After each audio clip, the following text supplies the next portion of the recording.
Mute.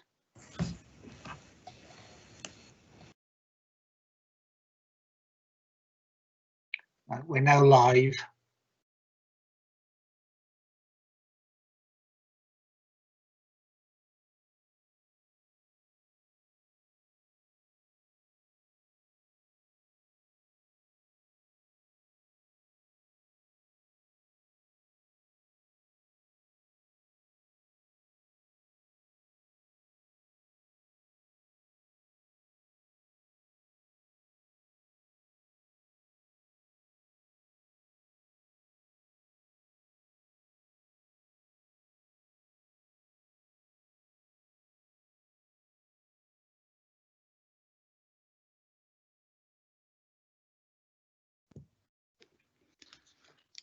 Good afternoon, everyone. Welcome to this meeting of the Southern Planning Committee.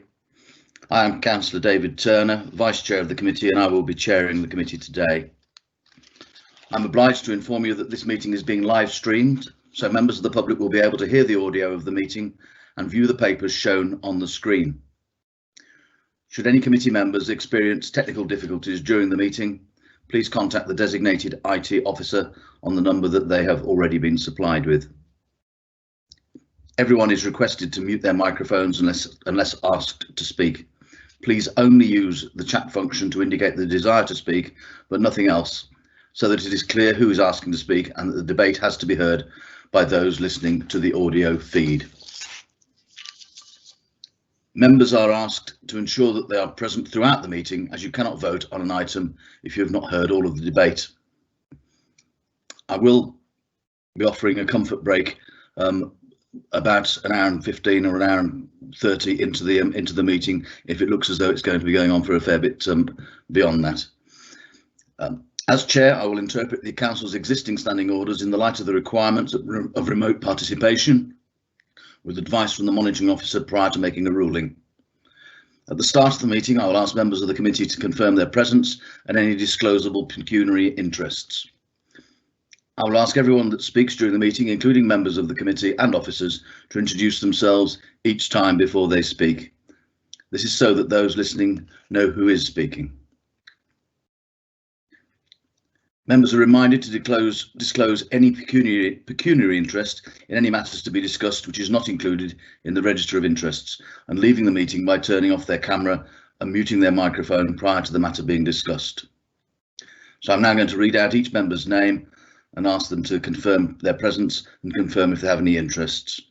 My name is Councillor David Turner, representing Much Wenlock. I'm the Vice Chair of this committee and I have no interests. Councillor Boddington. Andy Boddington, Ludlow North.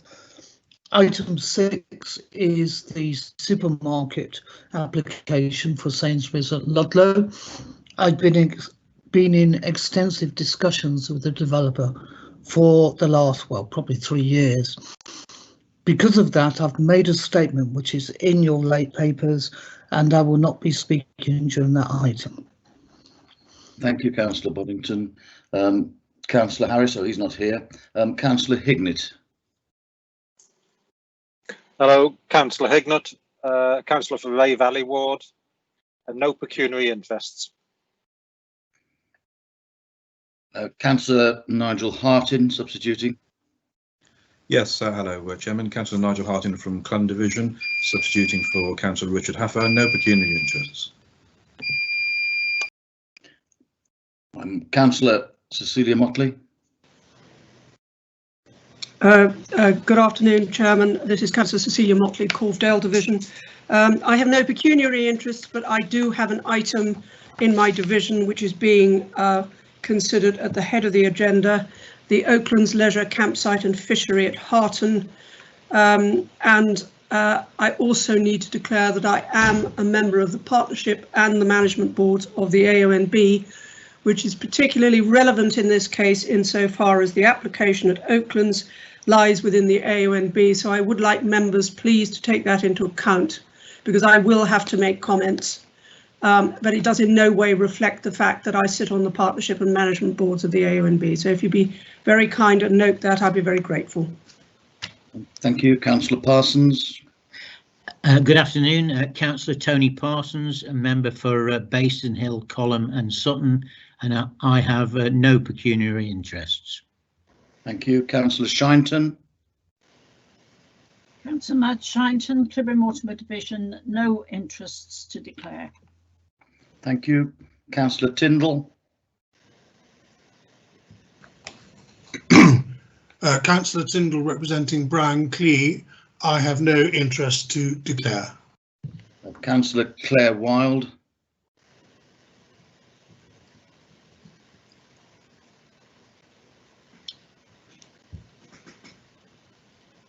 Councillor Wild. Sorry, Chairman. Claire Wild, Severn Valley Division, no interest to declare. Thank you. Councillor Woodward. Councillor Woodward, Alvlin Claverley Division, no interest to declare. Thank you very much. And prompted by Councillor Motley, I'll just reveal that I am a member of the Shropshire Hills Area of Outstanding Natural Beauty Partnership and the Management Board, and I have had no involvement in any discussions through them as regards the Houghton planning application. Can the officers now Chairman, please... could I also just say I'm a member, sorry, Robert Tyndall, I'm a member of the AONB and have had nothing to do with this application. Thank you, Councillor Tyndall. Can the officers now please confirm they're present? Planning officers first, please. Yes, go ahead, Chair. Richard Fortune, Principal Planner. Thank you, Richard.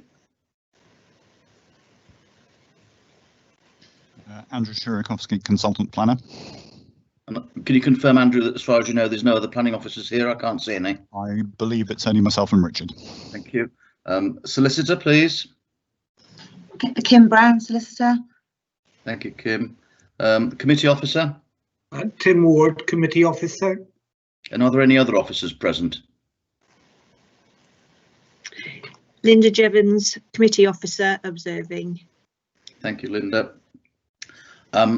I will now turn to the items on the agenda. Apologies. Would the committee officer please confirm any apologies and substitutions? Thank you, Chair. We've received apologies from Councillors David Evans, Simon Harris and Richard Huffer, and Councillor Claire Wild is substituting for Councillor Evans, and Councillor Nigel Houghton is substituting for Councillor Huffer. Thank you very much. Move on to item 2, the minutes. I move that the minutes of the previous Southern Planning Committee meeting held on the 28th of July 2020, as circulated with the agenda papers, be signed as a correct record. May I have a seconder, please? I'll second that, Chairman. Councillor Matt Shinton. Thank you, Madge. I will now accept these minutes as a true record unless anyone else indicates differently. I'll give you a second or two.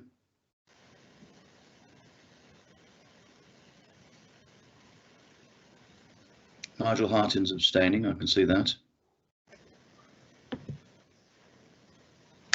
Okay, fine, we'll take those as a true record.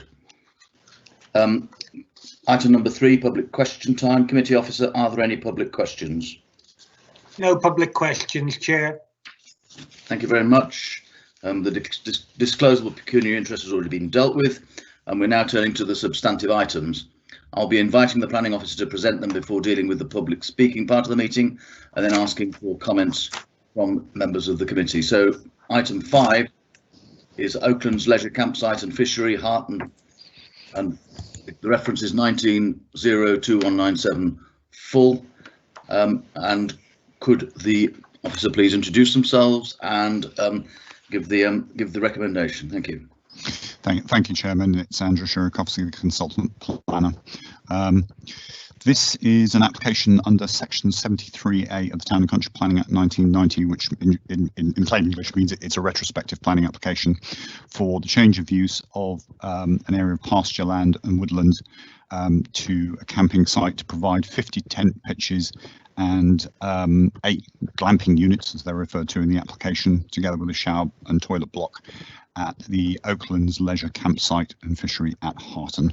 And what I'll do, Chair, is I'll run through the slides for starters and then move on to the other matters after that. So if we can move on to the first slide, please.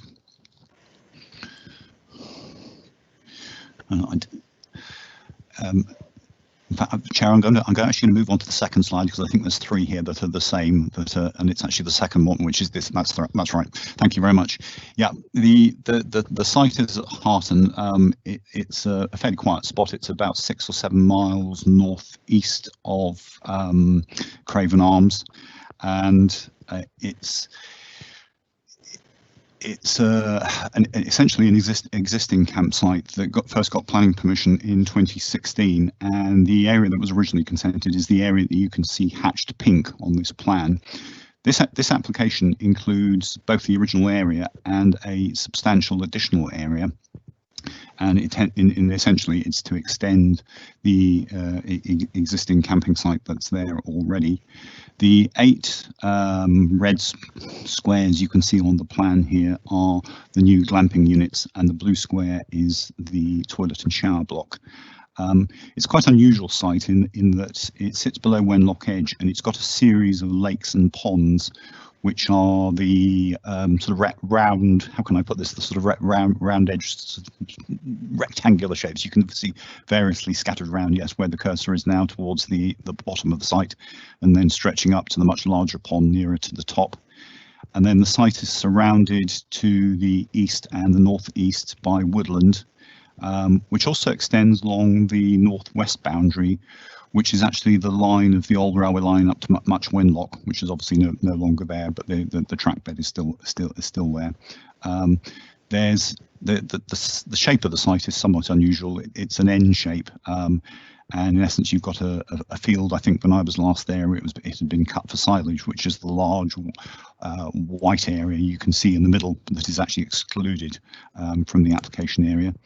The access from the site is from the very left-hand side of the page, just where the red line boundary meets the edge of the page there. And Oaklands, the house, is the nearest house to the site at the end of the row there, and access is off onto the Houghton Road, just which in fact you can just see it, I think, to the north of on the top left-hand corner of the plan that comes down to meet where the access into the site is. So it's just to give you a very rough idea of the layout of it. If we can move on to the next slide, in fact we may miss the next slide. I think it's just the same. Yeah, if we move on again into the photographs. Sorry, Chair, I did do an amendment to the slides to take out the first and the third photograph. This is the view really as you come into the site. It's that very left-hand side of the page that you just saw, and what you're looking into here is that area that was hatched pink, which was the existing consented caravan site on the northwest boundary. There is an access track which runs into the site along the line of the old railway line. It does appear that is not always used as the point of access, and certainly when you go there, the tendency is not to use it. But I think there are comments about those in the third-party representations that have been made, which I'll come on to. If we just move on through the slides, it'll give you a flavour of what the site is like. This photograph was taken last winter, so hence there are no leaves on the trees, and the subsequent photographs were all taken during the summer. This again is the existing consented area, so we're now looking back towards the entrance along that northwest boundary of the site, and the railway embankment is in the trees to the right of the photograph, and you can see the silage field to the left. If we can have the next photograph. Essentially, just to give you an idea of the direction of travel here, as we've come in the gate, I've walked up the site through the caravan site and then gradually round the lakes on the northwest side of the site. So we're going around in a circuit. This is the first of the new glamping pods, or units as they're referred to in the application. They're fairly small structures, they're timber structures. They seem to be of slightly varying designs. This one is obviously already there. If we move on to the next photograph, that's at the end of the campsite. This is virtually facing it. You can see they're all fairly small timber structures. The main lake on the site is just visible in the background behind that photograph, but you can get a sense from here of how the lakes are actually set into the trees. If we move on to the next photograph. Next photograph, please. You'll see in the report there have been some comments about the access. There was an issue, it was a year or so ago, where there was a collapsed culvert, which I believe is where this photograph was actually taken, where there were works undertaken to deal with the culvert, which I think happened not that long before I took this photograph. So there had been excavation works going on at this shortly, I believe, before this photograph was taken. This is the new toilet and shower block, which is the block that were marked blue on the plan. They basically sit on the edge of the trees on the northwest side of the site. Next slide, please.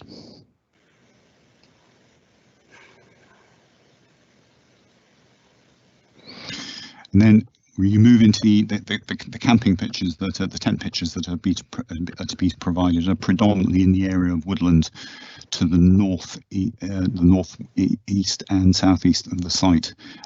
So what you have in that area of woodland are a series of cleared spaces where there would be individual camping tent pitches defined. So it's just one of the tent pitches, which is actually set in the trees, which is coniferous woodland. And the next slide, please. And this is moving around towards the south side of the site. Again, there'd been work undertaken shortly before I took this photograph, some of which you can see here. And again, you can see the silage field, which sits in the middle of the site in the background. Next slide, please. And then this is coming down towards the sort of south end of the site and the main lake that's there. Very much the south side of the site is dominated by this series of ponds or lakes, and the intention is that the camping will happen around these lakes, and there's additional meadow for camping and caravans, and some of the glamping units will be located on the northwest side of the main pond. If we can have the next slide, please.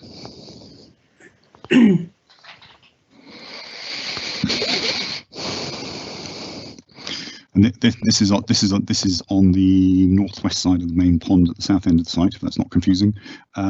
These were a couple of the glamping units that had actually been put there last year, obviously before the planning application has been approved, but these are two of the glamping units that form part of the application, and they actually face onto the pond. And again, you can see the silage field in the background. The photograph also gives you some sense of how the site is actually surrounded by woodland again. And if we can move on to the next slide, please. And that's the view. That's the view actually of the same glamping pods, just from the opposite side of the lake. Again, it gives you an idea of the setting. It's quite an idyllic setting, but again, you can see the background against the trees, and the trees you can see in the background there are where we started off, alongside the old railway line, and the trees that run along the old railway line. And the next slide, please. And then we've come around full circle, and this two last photographs here, which are taken back at the gate, and that's actually the view into the silage field, but it just gives you an idea of the view. You can see Wenlock Edge in the background in that photograph, and then the original area of the campsite is off to the left of this photograph, which if we go on to what I think is the last slide. It just pans left, so that's the view slightly left of the preceding photograph, and the main campsite runs down, the original campsite runs down the left-hand side here. So basically the photographs have gone round in a large loop there, and we've ended up back up more or less where we started. So those I believe that's the last slide. Okay, right. So that's basically a description of the site, Chair. As I say, there's going to be 8 of these glamping units. The intention is to provide. They're scattered variously around the lakes, as shown on that first slide. It might be useful to go back to the first slide just and have that on the screen as we're having a discussion, because it'll just help to orientate what's happening where. If we can move the slides just back to the map which shows them in red.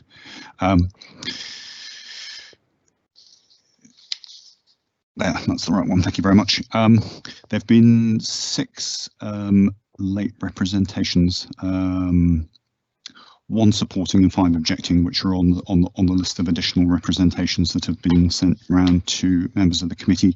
There's also been 1 additional late representation which came in after the circulation last night, which is from Mrs. S. Kyson. I can read that if it would help, Chair. Yes, please do. Okay, this is a representation from Mrs. Kite, and it says this. It says, I wish to lodge my objection to the above proposed plans at Oakland Leisure Campsite. The area currently used as a campsite is massively overcrowded, and the land adjacent to which is farmland containing livestock is constantly trespassed upon. We've had incidents of people chasing animals at night with torches. When confronted, the reasons given were that it was fun. We have had repeated incidents of fireworks being set off when horses are in the field next door. We have had massive amounts of litter thrown over the hedge into fields with horses in. The area is totally unsuitable for a campsite of the proposed size. The roads are all single-track lanes and are already struggling to cope with the current use. We've had 2 crashes outside our house involving campers in the past 3 months. We've also had several near misses with people driving and nearly hitting horse riders. The noise levels are massive and the control of campers' behaviour is obviously inadequate. In an area of outstanding natural beauty that can be appropriate. I think that should be inappropriate and is utterly impossible. The individuals turning up to camp bring absolutely nothing towards the local economy. They arrive with cars loaded with beer and food. I see absolutely no reason why this has been allowed to happen with no repercussions. It makes an absolute mockery of the whole planning system and all individuals involved. If this planning application is approved, I will be calling for an investigation. And that's the end of that additional representation. The other representations, as I say, are included on the sheet. They include 2 representations from the parish council. From reading the report, members will see that there is obviously past history on this site, and there was a previous application in 2018. Previously, there had been an issue with the location of the site because of its proximity to the 2 local wildlife sites that are set around the northeast side of the site, and we had objections with the previous planning applications and initially to the current application from both the Shropshire Wildlife Trust and the county ecologist because of the impact on the ecological interest of the site in the environmental network.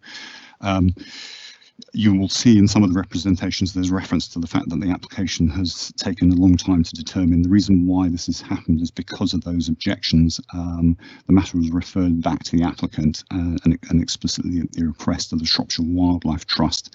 They asked for a biodiversity management plan to be submitted as part of the application in order that the applicant could demonstrate that the site could be adequately managed in conjunction with the biodiversity interest in the 2 local wildlife sites. That management plan was actually submitted just as the lockdown happened, and we obviously had to reconsult with the Shropshire Wildlife Trust, and unfortunately we were held up because the members of staff at the Shropshire Wildlife Trust, or the relevant members of staff, were in fact furloughed, so we were unable to obtain any meaningful comment out of the Wildlife Trust during the period of the lockdown. Fortunately, they're now back at their desks, and we have now had comment, and hence the application is only now coming forward to committee. But that's the reason for the delay, Chair. As a result of that submission, the Wildlife Trust and the county ecologist have both withdrawn their objections, and hence now the recommendation, compared with the previous application, is one for approval. You will see from the late representations that there are some fairly strong comments have been made. They raise a number of issues about noise, disturbance, traffic, impact on the surrounding countryside, landscape and visual impact, particularly the impact on peace and tranquility. The site is in the AONB and it's also obviously close to Wenlock Edge, and that there's just obviously fairly strong feelings, I think, on the part of local residents and the parish council about the wider issues than the ecological impact, the impact on just the tranquility of the area and particularly on the AONB and Wenlock Edge. I think that's all I really need to say about it. Just one final comment, Chair, is in relation to the conditions, is that the draft conditions, if the committee is minded to approve the application as set out at the end of the report, because this is a section 73 application, I had in fact meant to go back and amend conditions 3, 4 and 6 as they're numbered. It should incorrectly, I have to say they should be 3, 4 and 5, which say prior to the commencement of development. If the committee is minded to approve the application, it would be appropriate to amend those conditions so that they specify a time limit rather than prior to the commencement of development, because clearly the development has already started. So I would suggest we amend the wording of those conditions so that they say within 3 months of the approval date of the permission, assuming the committee are minded to approve it. I think that's all I need to say for the moment, Chair. Thank you very much, Andrew, and thank you for the photographs, which are very helpful in considering the application. Any public speakers on this matter will have submitted written statements to be read out in accordance with the revised procedure for public speaking. The local member may read their own or may have elected for the solicitor to read theirs. I think Councillor Motley probably wants to read her own. Would the solicitor please read out any statements?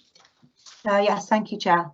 The first statement is from a Graham Watts, Chair, on behalf of the Eaton Under Haywood and Hope Bowdler Parish Council, who says, I wish to address you about application 19-02197 FUL, an application under section 73A of the Town and Country Planning Act 1990, with the change of use of pasture land, woodland to camping for up to 50 tent pitches, 8 glamping units and retrospective permission for a shower and toilet block. My parish council members and many parishioners find it deeply ironic that we are addressing this letter to you via Shropshire Council's Democratic Services Department, as nothing approaching democracy has been employed by the Planning Department in this matter to date, in our view. In particular, we are appalled that the Planning Committee is not holding a site visit before deliberating on this matter. If this application had been dealt with in a timely manner, please note the consultation period ended on the 29th of June 2019. A site visit could have been conducted a good 9 months before the coronavirus pandemic struck. The application you are considering on the 22nd of September 2020 bears no relationship to the site outlined in the application before you.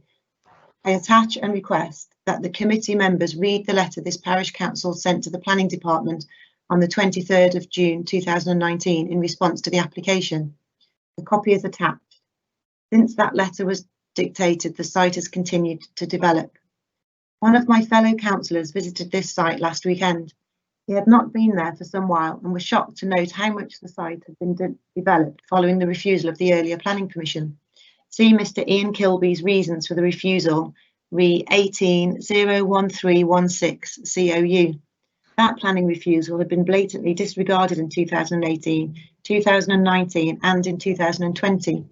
My fellow councillor found, in addition to many more glamping pods, cabins, shepherd's huts and toilet blocks, a new reception building and a bike-hire facility.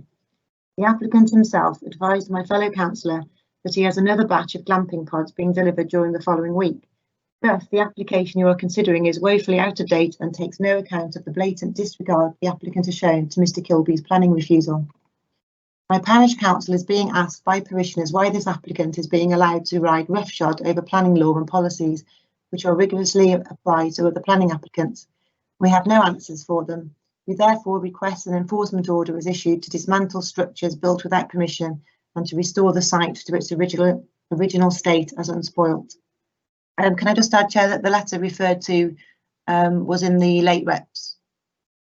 Thank you, Kim. Thank okay. The next statement is from Councillor Cecilia Motley as local member, and I believe Councillor Motley would like to read her own.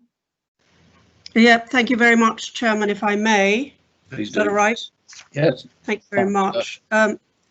Before I start, Chairman, and I'm not going to add to what I've already written, but I would just like to agree with the Parish Council about the desirability of a site visit here and how unfortunate it is that, bearing in mind how long ago this planning application was lodged, that no site visit could have been held, because I think it would have really informed the committee far more than we can with just a few photographs.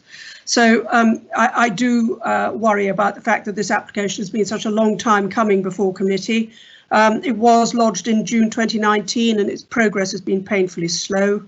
The officer has recounted the history of the applications on this site, lying within the protected landscape of the AONB below the South Shropshire landmark of Wenlock Edge. A similar application was made in 2018, attracting strong objections from Eaton and Hope Parish Council and was subsequently refused planning permission by Shropshire Council.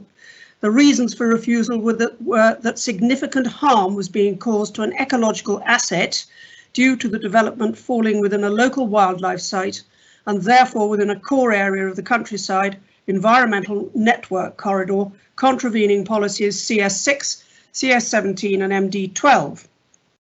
The 2018 refusal stated that the majority of the proposed development site lies within a wildlife site, therefore within a core area of the county's environmental network, and was likely to harm a significant ecological asset and thus contravene policy. And the county ecologist objected due to the proximity of the majority of the site to the New Hall Pool local wildlife site, and the remainder of the site lay within the environmental network corridor. And you can see that in paragraph 213 of the officer's report. The Wildlife Trust objected for the same reason. Despite the refusal decision, the site continued to be developed with the addition of tents, glamping huts and a toilet and shower block. This 2019 retrospective proposal proposed to increase the usage of the sites to 50 tents, 8 glamping huts and retrospective permission for a shower and toilet block. The majority of the area in the 2018 application was included in this current application, with the addition of camping pitches and more glamping huts around the pools. Local residents are considerably alarmed at the current continuing expansion of this site. As you will have heard, Eton and Hope Parish Council in its response points out that online listing indicates extensive commercial use of the site even before the 2018 refusal. None of this was mentioned in the subsequent retrospective application. In 415, the report states that the Wildlife Trust visited the site in 2018 and expressed dismay at the cabins and toilet facilities and the environmental decline of the site, and requested a biodiversity management plan in the 2019 application. There was also concern about drainage, including a collapsed culvert, poor water quality and foul drainage arrangements. Since the 2019 application was submitted, a biodiversity management plan has been produced, as the officer stated, evidently satisfying the Wildlife Trust and County Ecologist requirements, so both objections were withdrawn. The officer's report emphasises the importance of diversifying the rural economy and tourism, cultural and leisure uses, but also stresses that proposals for enlarged caravan and camping sites should have regard to the cumulative effect of visitor accommodation on natural and historic assets or over-intensification of the site. And that seems to me to be the subject of a lot of the late representations which have come in this afternoon. It seems clear that the applicant has continued to expand the site at Oaklands by introducing more structures and pitches on the site in contravention of the 2018 refusal. There is a danger of further deterioration to the sensitive areas of the site and its impact on the AONB if expansion is allowed to continue, but beyond agreed numbers, with ever more intensive use of the site. The chairman of the parish council's letter confirms that buildings have been going up on the site and that more are arriving shortly. The approval recommendation states that with the submission of the biodiversity management plan and withdrawal of objections by the Wildlife Trust and County Ecologists, the proposal is now acceptable because it has been sufficiently amended from the 2018 refusal to warrant approval. However, given the applicant's previous history of ignoring the 2018 refusal, committee members, I suggest, should examine carefully the validity of this decision, particularly in the light of the requirements of core strategy policies CS5, CS6, CS17 and MD12. I believe there is a strong argument that these policies are still being contravened despite the biodiversity management plan, and that this will not protect the site from overdevelopment. Policy CS5 states that new development will be strictly controlled in accordance with national planning policies protecting the countryside. In this case, exactly the reverse is happening. Control has been non-existent and this site has been allowed to develop in an uncontrolled manner.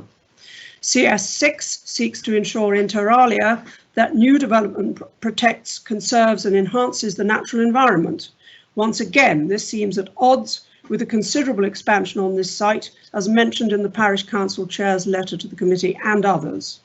Core Strategy Policy CS17 is relevant in that it requires that new development identifies, protects, enhances, expands and connects Shropshire's environmental assets, creating a multifunctional network of natural and historic resources, and that it should not adversely affect Shropshire's ecological value, its immediate surroundings, or any connecting corridors. This stipulation is clearly not met by this application, and further uncontrolled development on this site is likely to lead to the deterioration of the site with an adverse effect on the character and ecology of the protected landscape of the AONB. Shropshire Council has declared a climate emergency in the county. It surely behoves the council to ensure that any site such as this one, set in a sensitive location in the AONB, respects the special nature of its surroundings and does not encourage or introduce activity which could be seen to be damaging to local ecosystems. I do not believe that a biodiversity management plan will protect this site from such exploitation. Finally, it has been brought to my attention that the Shropshire Star of the 17th of September contained advertisements and comments from Oakland's Leisure claiming that it would be expanding further even before the planning committee had met to consider this application. I do not find this reassuring, neither do the local residents who drew it to my attention. Thank you, Chair. Thank you, Councillor Motley. Can the solicitor indicate whether there are any speakers in support of the application? Yes, thank you, Chair. Next statement is from Paul Madeley on behalf of the applicant, Mr. R. Caulfield, who says, we would like to respond to comments against the application issued by the parish council and local councillor. Following the refusal of a previous application, we made contact with SWT and the planning officer to invite them to site to discuss any issues they had with the proposals. SWT objected to the previous application, but had not in fact been on site since the 1990s. We agreed to the implementation of a biodiversity management plan over the site. SWT advised on various planting management to improve the biodiversity. SWT agreed that they would remove any objections to the proposals. We invited the planning officer to site to discuss the requirements for a new application. We wished to address all issues so that all of the activity on the site as a whole was compliant with current policy. The application was resubmitted, taking into account all of the advice received, and the officer had no objection to the proposals when he visited the site. On the 13th of June 2019, we received an email from the parish council asking for information in respect of the application. We replied by return. The council forwarded a further email on the 14th of June for further details of the freedom camping rules. At that time, I was away from the office for a few days, so did not see this in time prior to the parish meeting. They did not attempt to contact the applicant. We were then surprised to hear of the parish's objections to the application. We were concerned that the parish had misunderstood our client's proposals, and we emailed them to request a meeting with the chair to discuss and to address any concerns that they had. Our request was declined, which we do feel is unjust. My client was more than happy to work with the parish. He has received no comments or concerns from any of the local parishioners, which is contrary to the last paragraph of the chair's comments on the application. A number of comments have been made by the chair with regard to a councillor visiting the site at the weekend, which are misleading. No councillors made themselves known to the applicant. There are 6 huts/cabins currently on site. This application is applying for 8 glamping units. My client has no intention of adding any further units. These cabins are basic with no services and are not permanent structures. During the recent unprecedented demand, the applicant has had to use temporary portaloos. The reception building is a garden shed within the curtilage of his property. This can be moved if necessary, and likewise the bike hire facility, which is temporary. The applicant has had to cope with unprecedented demand over the last few months, like all other sites in the area, which has brought significant economic benefits to the local area and will continue to. The applicant is not wishing to expand any further than the proposal, and as such, the comments that my client will continue to expand further are incorrect. The applicant has created 4 part-time jobs, 2 of which have had health issues, which has allowed them to return to work part-time. The councillor stated the comments made in the Shropshire Star on the 17th of September. My client was not aware of this and has never been contacted by the Shropshire Star. The proposal complies with both local and national planning policy. After significant consultation with the planning officer and SWT, My client has addressed all the issues raised to allow approval of this application. There's no further speakers, Chair.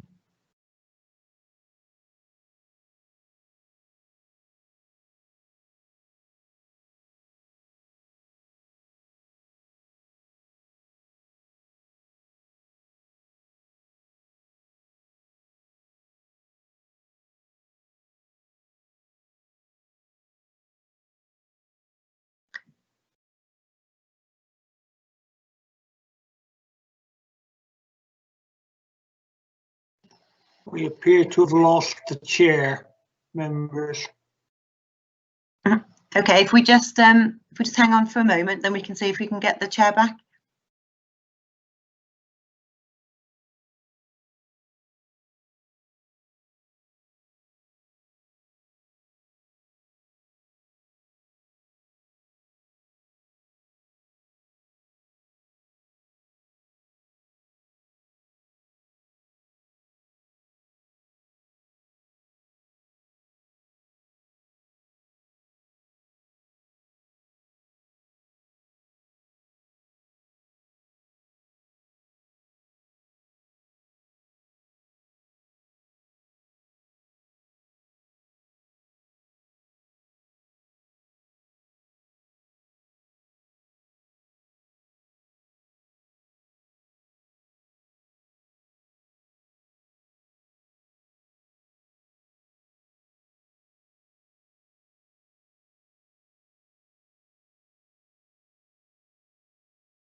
Welcome back, David. I'm very sorry about that. I don't know who's been holding the fort, but my broadband went down then. That's okay, Chair. We've just finished the public speaking, so I was just handing back over to you. Thank you very much. I'm dreadfully sorry, but anyhow, does the planning officer wish to clarify any of the points that have been made?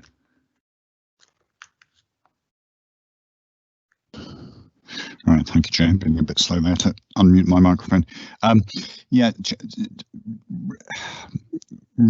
I think the only real comments I'd make, particularly in response to the comments from Councillor Motley, are that there are obviously a range of issues there. She's referred to a number of policies that are potentially relevant here. That there is clearly significant concern in the local community. I think Councillor Motley has identified particularly the issue about cumulative impact. That is one of the tests that is set out in development plan policy, particularly policy MD11 of the SAMDEV, and it's certainly a factor that should be considered. You know, if the committee does feel strongly that this is a site where the issues that are tested in the policies that Councillor Motley has referred to, including MD11, also potentially CS16, which is the other policy that sits alongside MD11. So that's really all I have to say, Chair. Thank you very much. And have members read all the late representations before we start on the discussion about this? Good. Okay. I'll now ask members of the committee for their comments, and please would you indicate on the chat function if you wish to speak. The solicitor will let me know who is next to speak, and I did see that Councillor Wilder got her name up there fairly early on.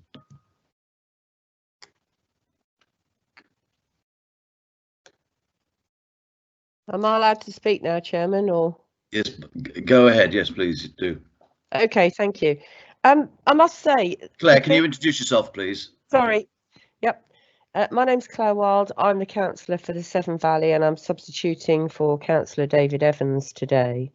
I must say, I'm really concerned about the length of time this has taken to get to planning committee, and also that it seems to me that we are incredibly bad at enforcement, which is one of the reasons why I'm going to take that to performance management, because I think we're letting our residents down by actually allowing people to have 12 months free reign without without doing anything at all about it. I was disappointed when I saw the pictures as well, because I would have assumed, obviously wrongly, that in an area of outstanding natural beauty, so close to Much Wenlock, that facilities would have looked somehow better. It didn't, the site didn't look particularly well organised or tidy or anything. And to my mind, and I'll say everything I'm going to say now because I'm conscious of the time, to my mind, we absolutely should not allow this application. And I think from what I've heard, and I have read all the letters, I would be seeking to turn this application down on MD11 and CS16 as a minimum, because I think the cumulative impact of having 50 extra tents and the glamping units in an area like this would be horrendous for the local community. It'll also probably cite CS5, 6 and as well in there, and CS17, because I just don't think that we should be allowing and encouraging people to actually ride roughshod over our rural communities and get away with doing what they like. Thank you, Chairman. I'll stop there. Thank you, Claire. We have next Councillor Tina Woodward. Thank you, Chairman. Councillor Tina Woodward. I agree with the speakers so far, Councillor Wild and also the local member. I think that this should be refused. I mean, it's literally over-intensification, and even with the environmental changes that are incorporated in conditions, it's only actually putting back what has been damaged so far, in my opinion, from what I've seen, although no site visit has taken place. I can't support this, although we do support, obviously, tourism in rural areas, but this is not an appropriate site. Thank you, Chairman. Thank you very much. Councillor Boddington next. Thank you, Chair. I follow the previous speakers. Although I've not made a visit to the site, which is useful, this is not a quality development in a quality, and that's about it. Nothing attractive about it. It is retrospective, which we've spoken about so many times in this committee, and that we have to approve the application as it comes in, but we could probably have done better if it came as a fresh application rather than approve what we have. I think it's wrong. I'm not sure whether either Claire or Tina has proposed refusal, but I would wish to propose refusal of this scheme. I don't think it is the right scheme for Shropshire, even though we need to encourage tourism. We do want tourism in the countryside, but not tourism like this. Thank you, Councillor Boddington. So you've made a proposal? I've made a proposal. Yeah, thank you. Councillor Parsons. Thank you, Councillor Tony Parsons, Basin Hill, Colham and Sutton.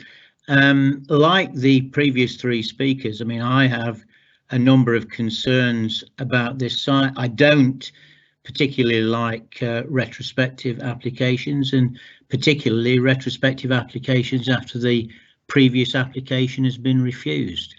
So that does have a bearing on how I see this, but I think we probably do need to be a little careful in that none of our consultees are recommending that this be refused. In fact, you know, that they are either neutral or in support. The only organisation, obviously, that is making a case against this application is the parish council, and I understand that. So I just think we need to be a little careful, but I'm not minded to support this application, but I'll wait and hear what other members have got to say.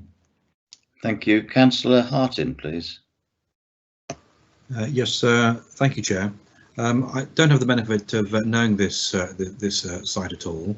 However, I was somewhat surprised looking at the photographs that the planning officer produced in relation to the apparent quality of the pods being proposed.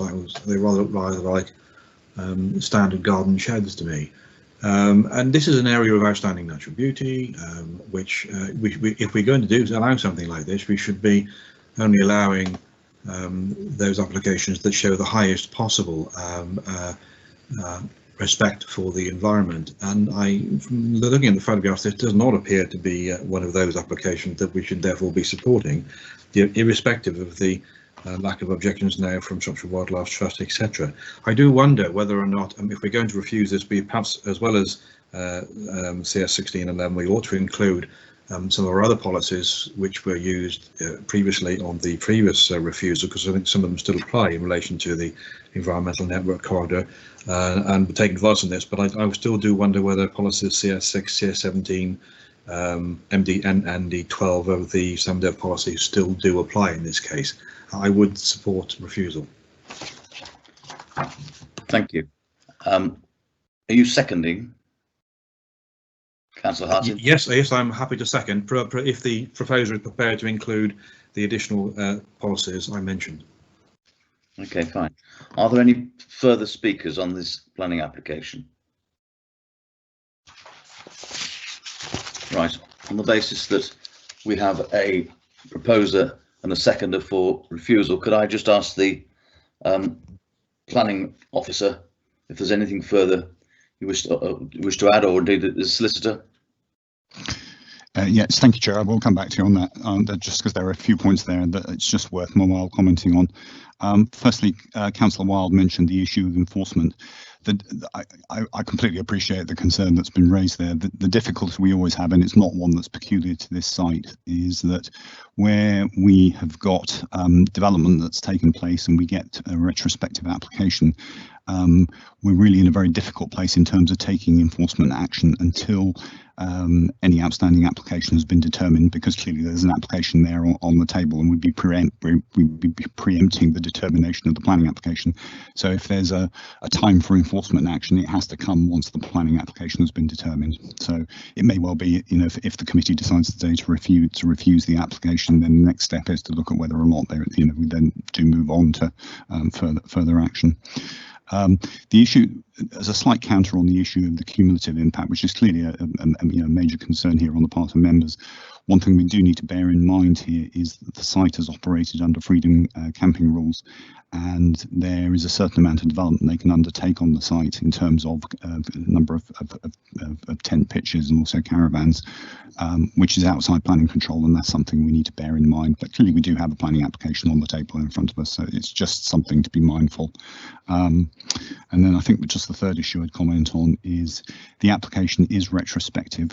We do need to be a little bit careful around that issue, as I think the member who spoke on that point suggested, in that we can't in itself use that as a reason for refusal. So it's just something to be mindful of there. Just more generally in terms of the nature of the comments that have been made, and if members are minded to refuse this, we do need to be mindful of the fact that in terms of the previous reasons for refusal here, they were essentially related to the ecological designations and the advice of the ecological consultees. They have in this case not persisted in their objections, but that isn't to say that there aren't potentially other issues here. And if members are minded to refuse, then certainly the policies that have been referred to, which relate to issues such as the cumulative impact, the impact on the landscape, then they're certainly things that I think there is a policy reason that could be built around that. I would be slightly shy of advising of following the previous reasons for refusal, because they were very specific to the biodiversity related issues on the site, and of course the consultees are now saying they don't object. So if the members are minded to refuse, my advice would be that it's probably more difficult to uphold a refusal related to the biodiversity issues, because they seemingly have now been addressed. I think what members are saying is more of a qualitative issue here in terms of stressing the quality of tourist related accommodation. It's something that is very expressly written into our policy in the development plan, that what we're looking for is quality of development. We're obviously also in a position here in this particular location where the impact on landscape, the AONB, is an additional factor because it is in the AONB. So I think most of the, if members are minded to refuse it, the refusals around policy CS6, I think I mentioned CS16 before, the tourist related policies, they're ones that certainly could be used, but I would advise shying away from the say the biodiversity ones. Thank you, Andrew. Councillor Boddington, are you content with the suggestions the planning officers put forward in terms of the policies for refusal? Not quite. Excuse my voice, but it should survive. That I do think, having read the environmental statements, that we're backing away from a strong statement on a development that's in an environmental network. And I'm happy to take further advice on this, but I do think that CS16, 17, MD12, excuse me, are important points to take into account. However, following Andrew's advice, that our main reason should be that this is inappropriate in the setting of an A and a B due to the cumulative impact of the development on the countryside, the low quality of the development as a tourist facility, and I would add the impact it has on environmental assets. That could probably be improved, but I see Andrew's working away. Thank you, Councillor Boddington. While we're waiting for Andrew to respond, can the solicitor indicate whether she's got any concerns at this stage before we take a vote subject to Andrew's comments? Thank you, Chair. No, I think as long as Andrew's happy with the reasons, then yeah, they seem okay with me. Okay, thank you very much, Andrew. Thank you, Chair. Okay, just to come back to you, Chair. In that case, if members are minded, then I think the particularly relevant policies are core strategy policies CS6, CS16, CS17, SAMDEV, MD11, MD2, and MD12, which I think all the members have referred to. I think those are the key ones. They're the ones that really stress the qualitative and the cumulative impact. I think that members have referred to in their comments. So we can look at producing wording around that if that's the way members are minded to vote. Thank you, Andrew. Before we go any further and take the vote, can I just take a bit of advice from the solicitor? I lost connection for, as you know, for approaching 3 minutes when the applicant's agent statement was being read. Does that preclude me from voting? Yes, thank you, Chair. Yes, usually only when a member has been present for the whole of the item can they vote. So I think because you've missed out on the public speaking statements now, that would prevent you from voting on this matter. Okay, fine, that's good. That's good. In that case, we'll take the votes. Solicitor will read out the names of the committee members present and entitled to vote, and then confirm the result of the vote. So over to you, Kim. Okay, thank you, Chair. If everybody else was present for the whole of the item, then I will run through members' names and take the vote, which is going against the officer's recommendation for the reasons stated by Councillor Boddington and the planning officer. So if I just run through the names now. Councillor Boddington, if you could please indicate whether you're voting for and against the proposal, please. For, sorry. Councillor Hignett. For. Councillor Houghton. For. Councillor Parsons. Abstain. Abstain. Councillor Shinton. For. Councillor Tyndall. For. Councillor Woodward. For. And Councillor Wild. For. So, Chair, we have 1, 2, 7 votes for the recommendation to refuse the application and 1 abstention. And that's it. Tallies exactly with what I recorded as well. So thank you very much, Kim. And we now move on to the recommendation for refusal has been carried. We now move on to item 6, land at Rocks Green, Ludlow, planning application 20/00840/REM, and I'll invite the planning officer to present this item, please. Thank you, Chair. Richard Fortune, Principal Planner. Obviously, the committee will have received last night the update on the agenda, which set out the fact that the ecology matters have now been addressed on this site. Before I go into the slides, just to advise members, also after that was published, we then received Highways England's final comments, and their holding objection has now been withdrawn. In relation to the conditions, there is one condition recommended, number 6, which will be replace a drainage condition by 2 new conditions, which again related to drainage, which covers their concerns. So as the recommendation stands at the moment, it would be a recommendation to approve, subject to the conditions in Appendix 1, as modified by the latest submission from Highways England, and the 3 conditions that Ecology have requested, which are also set out in the members' update. Initially, perhaps we'll just run through the slides just to start this case. So this next slide, please. It shows the location of the supermarket. As I say, the outline permission has already been given on this site by committee back in 2017. What we see here are 2 parcels of land, the larger parcel being the site for the intended food store, and the smaller parcel to the right for the associated filling station. And the context of this shows that there's this housing development to the northwest, and the A49 passes to the southwest with the roundabout clearly you can see at the extreme southern end.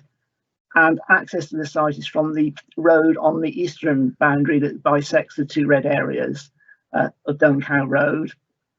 Access was a factor which was included in the outline application, so that detail has already been approved. So here we're looking at the appearance, the landscaping, the layout, and the scale of the development in terms of the details.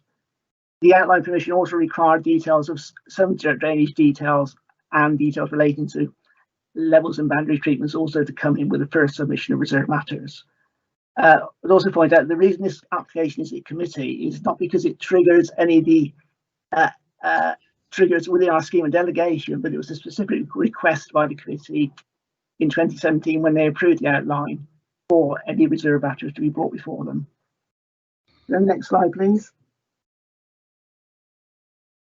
Yeah, I think we can skip this one. This is the same slide, but upside down for some reason. So next one, please.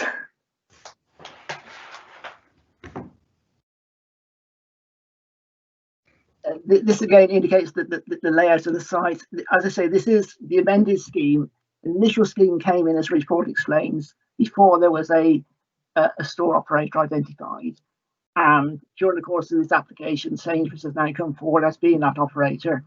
And the scheme was amended to address comments that have been made by third parties and also to meet their particular store requirements. So the situation is we have a store here, which the report explains is smaller than was originally envisaged and proposed. It also has moved the store away from the northwest boundary, which we can see is where the northwest where the housing is, again to create a sort of larger service yard in that area. Also moved the store away from the A49 before previously it was quite even close to that boundary. And we can see the layout of the car parking area to the southeast, the southwest of the store, and all serviced by a new roundabout on Duncan Road, which again is part and parcel of what was in the outline permission. And to the opposite side of the road, we can see the filling station. Members will see in that area there is indicated at the top a row of parking spaces. Those are staff parking rather than customer parking. Immediately to the south of that is the above ground fuel storage tanks, which was a specific requirement of the Environment Agency on this development and is built in as a requirement as a condition of the outline planning permission. And then the filling station will again just be to the south of that, with the entrance off the roundabout and exit via the T-junction further down Duncan Road. And in this revised scheme, it is simply as a filling station. The original proposal for a larger kiosk, sort of mini shop building there, is no longer part of the application. That would be purely the filling station there with all retail activity within the main store building. On the next slide, please.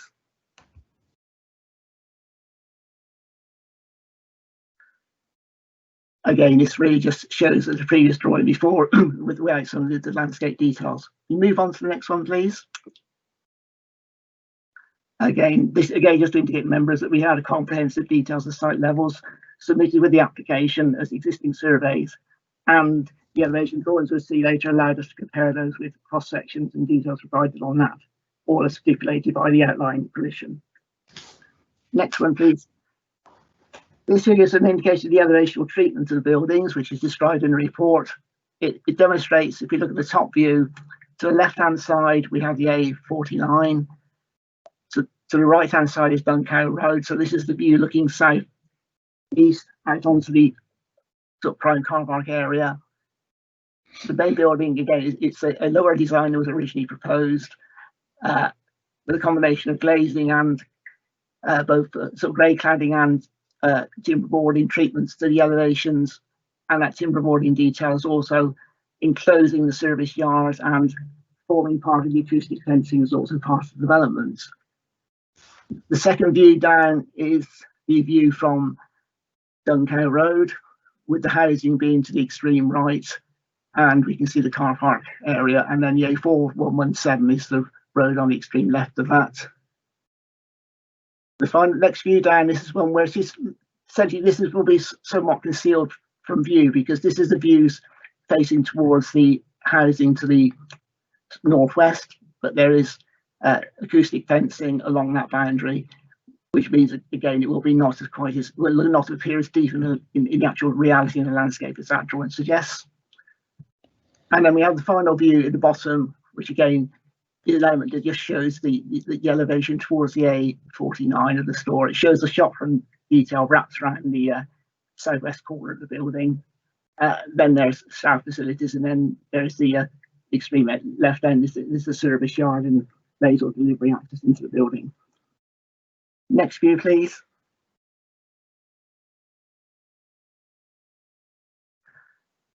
Okay, this again is showing sort of similar views within the context. As you see it at the top of the screen, we can see the level arrangements and the rock street housing development behind. You can see the relative height levels of the development there. Similarly, the second view down again from Duncan Road shows the on the extreme right hand side the existing housing and the arrangement with again an indication on the tree planting as part of the scheme. The third view down, this is the elevation to the northwest facing towards the housing, which again shows the tree screening and acoustic fencing that is provided there. And the lower view again is an indication of the view of the property from the A49. Next one, please. Again, this is just an indication of the floor plan of the building, the main retail area, on the left-hand side, so the staff type facilities. To the top of the screen is the servicing area, and to the side we can see the especially the basic sort of toilet facilities and the main entrance into the building. And in the area between the two projections, we can see on the south side there, the main entrance also is where there's an indication that cycle stands will be provided. Next view, please. This again is the roof plan, which again has been amended since original submission, so it has a shallow dual pitched form.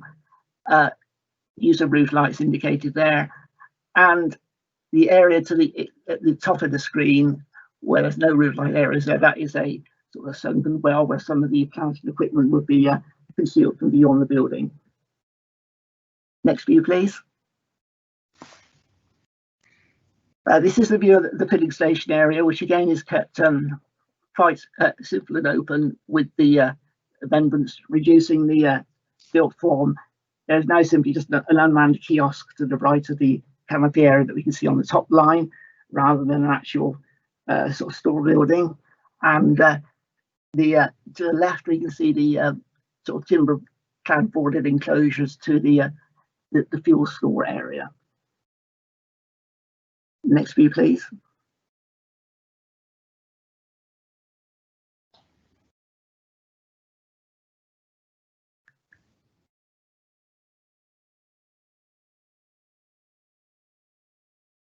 Okay, again, this is just the more detailed landscaping scheme with extensive annotation in terms of actual planting species, densities, protection that we've provided for the development. And the colours there, the yellows and the blues, indicate the provision of bat and bird boxes as part of the ecology enhancements of the development. As I say, in terms of it also shows at the extreme bottom of the screen, close to the corner where of Duncan Road with the A4117, that is where there's an existing bus stop on the A417, and that's the point where there would be a leveler access into the site for pedestrians to avoid them necessarily needing to negotiate the roundabout area and the main car access into the site. Next view, please.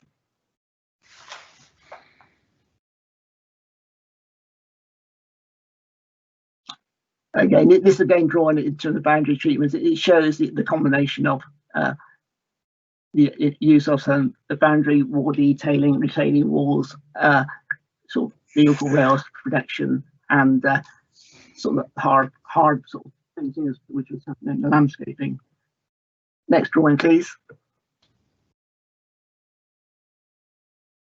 Again, this shows an indication of where there are levels changes close to the site boundaries in relation to the relationship with the adjacent roads and the parking. This gives an indication of the retaining structures and planting that's envisaged in those areas, indexed to the location plan for the site.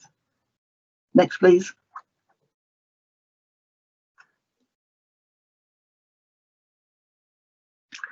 This is a series of views just so members of the context of the site.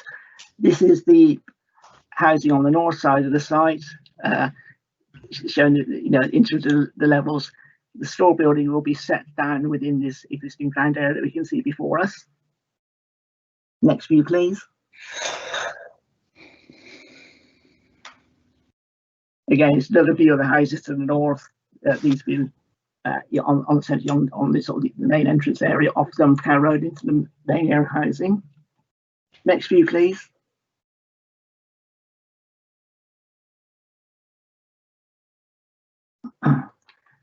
This is again a general view looking from Duncan Road, looking west across the site. Next view, please. Again, this is then into the sort of the northwest corner. We can just see the housing on the extreme right, and this gives an indication of the number of the again here view of the trees to the rear are the large conifers that would be removed as part of this development. Which is obviously an indication as there's quite a significant scale at the present time. And you can see some of the structures there, which again, it's been with the great roundabout line permission, accepted would be removed, and they'll be subject to a photographic recording and surveying for the purposes of historical records on the site. It also again indicates the levels falling away from Duncan Road, from where the camera first is standing towards the A49. Next view, please.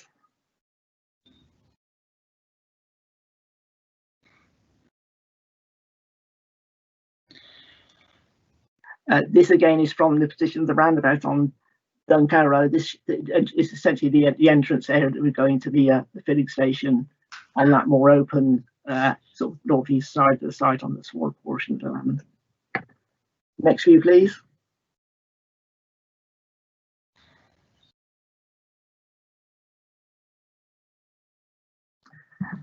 This is again a view across the filling station site, looking out in that sort of northeasterly direction, which is quite an open view.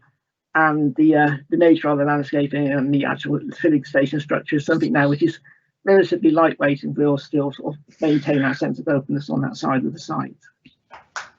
Next view, please.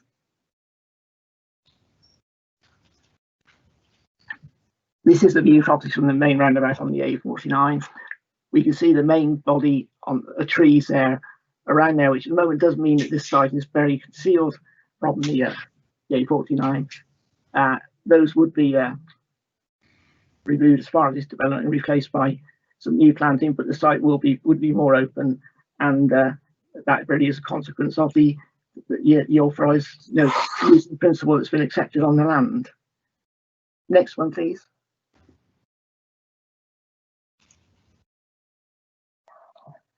Again, similar views on the roundabout, and this it just goes across. It does show the farmhouse building, which is down for demolition as part of the scheme, and as such was included in the outline consent. Next, please.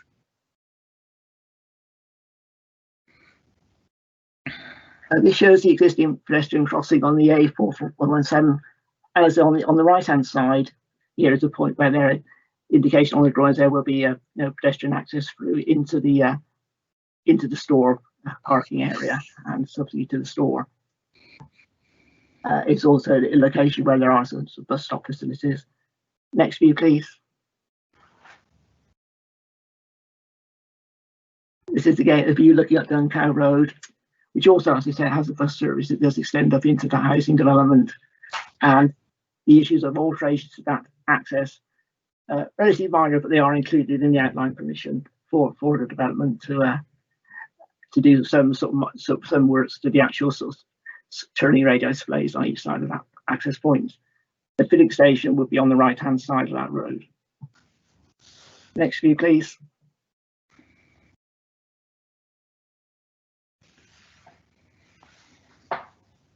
Again, this is just a view context looking back down the A417 to the road. It shows on the right there again the Duncan Road access point. It shows the pedestrian crossing where the traffic lights are. Next view, please.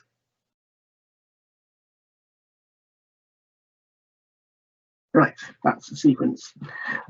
So, as I say, the report does explain that we're not able to revisit the principle of development here. That has already been established for the Outline Commission. The report sets out the various conditions attached to that Outline Commission which remain pertinent. Particularly draw members' attention on page 27 to the listing there, which includes requirements for improved cycleway footway linkages between the site and Ludlow, and requirements for a travel plan, which is can look at in relation to these sort of sustainable travel elements of development. As I said, the store building has been reduced in size at 1.4. The report explains that the current proposal is 70% gross reduction in floor area and 29% reduction in net floor area compared to what was envisaged at the time of the outline submission. Officers have looked at this scheme, and particularly in terms of the site arrangements, and aware of the sort of issues with respect of the very sort of wooded nature of the site at the moment in terms of the tree cover. See whether there are arrangements that could secure the retention of more of that existing screening, and it has to be expected that from lengthy considerations for the applicants on this one, we have to conclude that in terms of what is being now proposed is the optimum for the site, and there is obviously a limited value to the actual ecological value to the large leylandia that is around the site at present time. So whilst we accept it to become a more open element, officers feel there is a sensible balance being achieved with the proposed landscaping now, coupled with this good store design, and particularly its reduced walk from what was originally proposed for the development. As I say, that the drainage issues with Harry's England have now been resolved, and based on that and the fact that also the ecology issues which has come to the fore here. At the time of the outline permission, there was no indication of any bat presence at the buildings. Clearly with ecology matters, those surveys are really only valid for about 2 years and then need to be visited. The resurvey here did reveal that there was one summer non-maternity roost for a Bifidobacter bat in the farm buildings on the site. That is why there is now a requirement for a European Protected Species licence for the disturbance of that non-maternity bat roost. In looking at this application, the Council's ecology team did ask for further information. That's now been provided, and they are content that the testing that needs to be done in terms of the compensatory measures for the loss of that roof is now satisfactory in the development.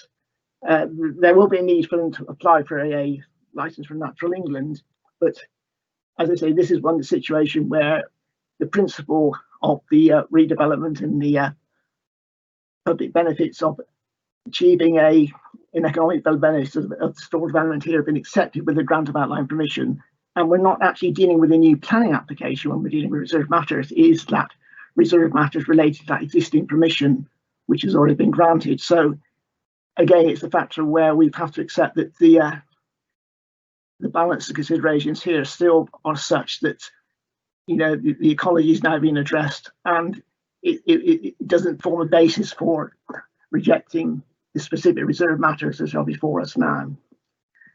So the opposite view is that in terms of what was principle, what was developed, was granted planning permission in 2018, and the scheme that's now come forward in its revised form is one that we consider to be appropriate and acceptable for this site. Thank you, Chair. Thank you, Richard. And for those of you who went on the site visit prior to the grant of outline consent, I'm sure the photographs are very evocative and helpful. Will the solicitor now please read out any statements? There's no public speaking statements, thank you, Chair. Fine, okay. Does the planning officer wish to? Oh, there's nothing to clarify, is there? So would members of the committee now comment, please? I open it up to you. Chair, we've had indication from Councillor Shinton that she'd like to speak, please. Councillor Shinton, please introduce yourself and go ahead. Councillor Shinton, Clibberry Mortimer Division. I fully support the content of this report, Chairman. Just one thing I would like to highlight, and that's the lighting for the car park. Only because we have a development in Clibberry Mortimer at the moment, which has just put lighting into the car park, and it's caused enormous difficulties with surrounding housing, because what they put in is football stadium type lights. So I would urge planning officers to be very careful that the developer does not go OTT. Yes, car parks want lighting, I understand that, but I don't think we have any need for the sort of lighting that's been put on the development in Clibberry. So I'm just highlighting that. And for me, as always, if there's any replanting to be done, please, rural species, not Leylandi or something weird and wonderful. Thank you, Chair. Thank you, Councillor Shinton. Councillor Motley, please. Thank you, Chair. Actually, I rather wanted to echo what Councillor Shinton was saying. I do worry about the lighting, because lighting can be so incredibly obtrusive, and we are trying quite hard not to be a brightly lit area around Ludlow. So please, if it's possible to put in low-level lighting rather than those awful lampposts with lighting coming down, that I think would be a very good thing. And the other thing that I'm rather concerned about, we are all being enjoined to plant trees, not actually cut them down. And with the greatest respect to Mr. Sainsbury's, supermarkets are not things of beauty. They really are not. And I do think that we need some, if those Leylandii are to be taken down, and I'm not a fan of Leylandii like Mad Shinton, but I really do think there's got to be, instead of just putting up a few ghastly little shrubby trees, please could there be a proper planting plan which actually enables the softening of that rather gruesome supermarket building, so that one actually softens that entrance into the roundabout there, and it doesn't look stark, overlit, and really unattractive. So I would absolutely double with Madge on that one. Thank you, Councillor Motley. Any further speakers? Right, in that case, could somebody please make a proposal. I'm happy to propose that we accept the officer's recommendation. That's Councillor Tyndall, is it? It is Councillor Tyndall. Thank you very much. Do you have a seconder? No, I'll not second yet. that, Chairman. Thank you, Councillor Shinton. I thought I'd done it, actually. I thought I'd proposed. But in that case, I'm sorry if I've stolen your thunder. No, I think it's me who's stolen Madge's thunder. Well, not to worry. For the time being, we'll take it that Councillor Tyndall has proposed and that Councillor Shinton has seconded. Is there anything further which the planning officer or the solicitor wish to add before we go to the vote? Richard Fordy, Principal Planner. Just in terms of the planting issues that were raised by Councillor Motley and Councillor Shinton, just to reassure them that it is native species that we are looking to there. The county's trees teams and the ecology team have been looking at that, and you know, we are certainly looking to achieve that on this development, along with the areas of hedging that's proposed. Thank you, Richard. And anything from you, Kim? No, I'm happy to take the vote now, Chair, if you're... Okay, fine. Well, in that case, then the solicitor will read out the names of the committee members in turn, and please respond. Thank you. Okay, if I can just remind members again that only those present for the whole item can vote. So I'll take each member in turn. If you could please indicate whether you're voting for or against the officer's recommendation. Councillor Turner? For. Councillor Hignett? For. Councillor Houghton? For. Councillor Motley? For. Councillor Parsons? For. Councillor Shinton? For. Councillor Tyndall? For. Councillor Woodward? For. And Councillor Wild? For. Thank you. Thank you, Chair. That's unanimous to accept the officer's recommendation. Thank you very much. So that is unanimous. Right. At the beginning of the meeting, I said I'd between an hour and 15 and an hour and 30, I'd call a break. It's now an hour and 25. So I'm going to give you the opportunity to stretch your legs and rest your eyes. It's 25 past 3. We will start again at 25 to 4. Please switch off your microphones and cameras. Go and pour yourself a drink, and we'll see you back here shortly. Thank you.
Are you there, Kim?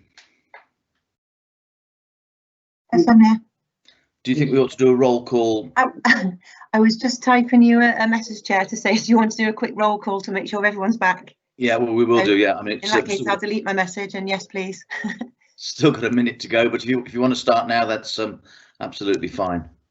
Okay. Suppose I'll get this into me. Well, so you're back. Councillor Boddington, are you back with us? Yes. Councillor Hignett? Not yet. Councillor Houghton? Yes, back. Councillor Motley? Yes. Councillor Parsons? Yes. Councillor Shinton? Yes. Councillor Tyndall? Yes. Councillor Woodward? Yes. Councillor Wild? Yes, I'm back. And Councillor Hignett?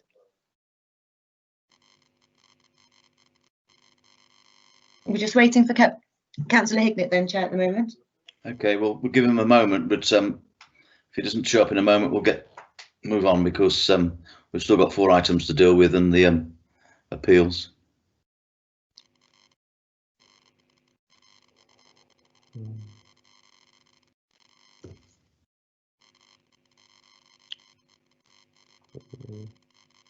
Nick Hignett, are you there yet?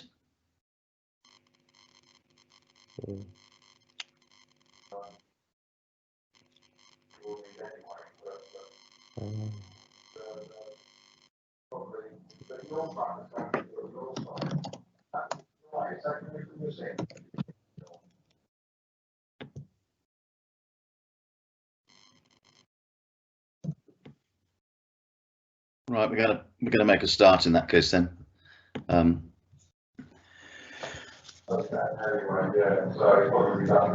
Okay, Councillor Hignett, are you there before we start? No. Okay then. Thank you, Right. Chair. Okay then. I think we're on item. I think we're on item 7 now. Thank you very much. Would the planning officer please present this item? Okay, thank you, Chair. Hopefully the next 4 items should be a little bit quicker than the first 2. The next item, item 7, is for the temporary siting of a static caravan for use as a rural occupational dwelling and the installation of a septic tank at Hare Hill Farm, Edgeton, Craven Arms. I think we might as well go straight into the slides here. There's no additional representations to report on this one. So if we go straight into the slides, then I'll show you where the site is and run through the details.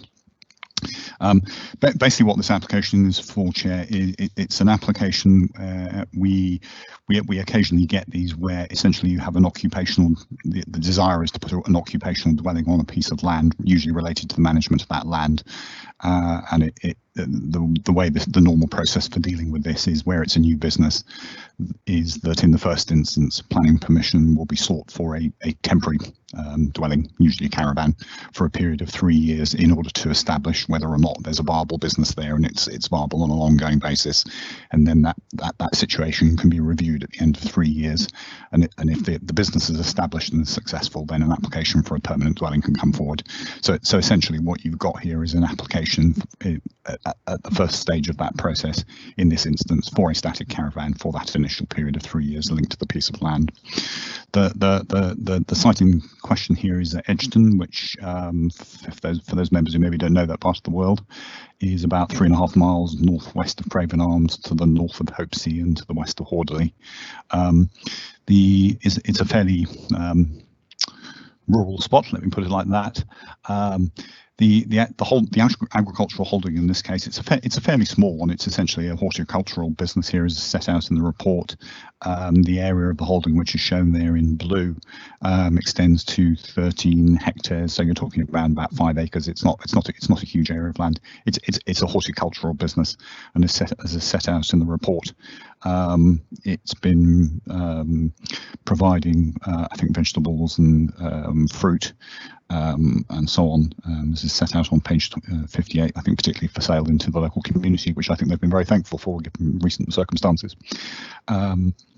The actual location of the caravan you can see is right at the top left-hand corner of the area marked in red. It's adjacent to the road, which is probably a sensible place to put it at the moment because it's an easily accessible location.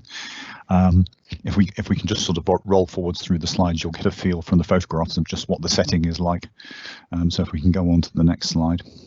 That's just a slightly closer detail, which shows the location of the caravan in relation to the access into the site. It's a fairly quiet country lane. There's a gate into the site. You'll see it on photographs there. The caravan is already in fact there. So if we can we might as well just scroll forward to the photographs. That's a slightly larger scale, smaller scale version, depending on which way you look at it. There's an existing agricultural barn there, which was granted planning permission not so long ago, which you can see on that plan marked as the storage building. And if we can move on to the next slide, which I think is the start of the photographs. Yeah, so I don't know how well members can see that on that photograph, but more or less in the very middle of that photograph, you can see there's a building there. Yes, exactly where the cursor is. That's the site at the top of the hill. That photograph is taken from, I'm guessing it's around about half a mile south of the site, but it gives you a very good flavour of the setting, what it's like in the area around it. It is a fairly rural kind of setting, open landscape with a number of trees. If we can just scroll through the photographs, that's obviously just from the same position, just scrolling slightly left. And if we move on to the next photograph, I think that's going right. So it gives you an idea again. The barn that's there at the top of the site is visible. And the next photograph, please. These are just all close-ups. It's really just giving you an idea of what's there at the moment. And the next photograph, this is that just basically shows the property to the east, the old vicarage, which is the large building on the right, which I think is visible on the plan that's included with the agenda. And the next photograph.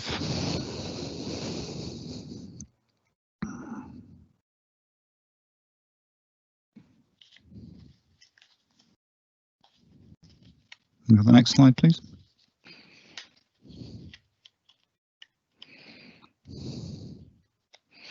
And this is actually up on the lane where the gate into the site is. So this is actually at the top of the hill that was in the photograph. And again, if we just run through these slides. Next slide, please.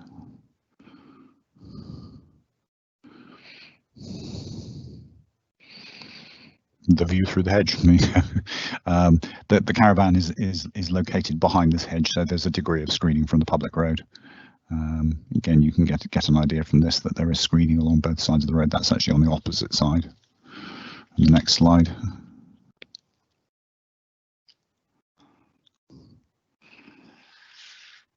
Again, that's just more views along the lane outside, but again, it just shows you that there is screening. That's the gate into the site.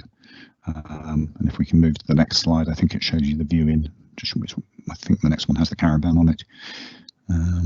It's not quite visible, but you can see there's polytunnels, and there we are. That's the caravan there on the left-hand side of the photograph, stuck placed up against the hedge.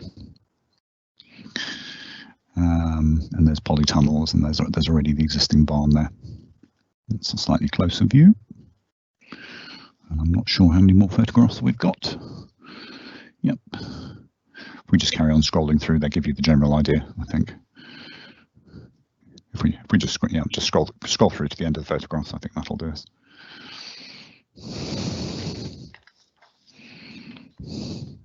Okay, I think that's more or less the last one. Yep, there we go.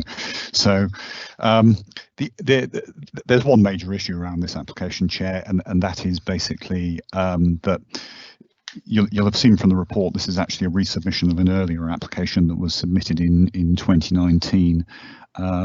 Essentially, the problem with that application was that there wasn't sufficient information submitted with it in order to assess the application. In essence, what you've got here is a two-stage test as set out in the report, which arise from the test set out in the NPPF and also in policy CS5.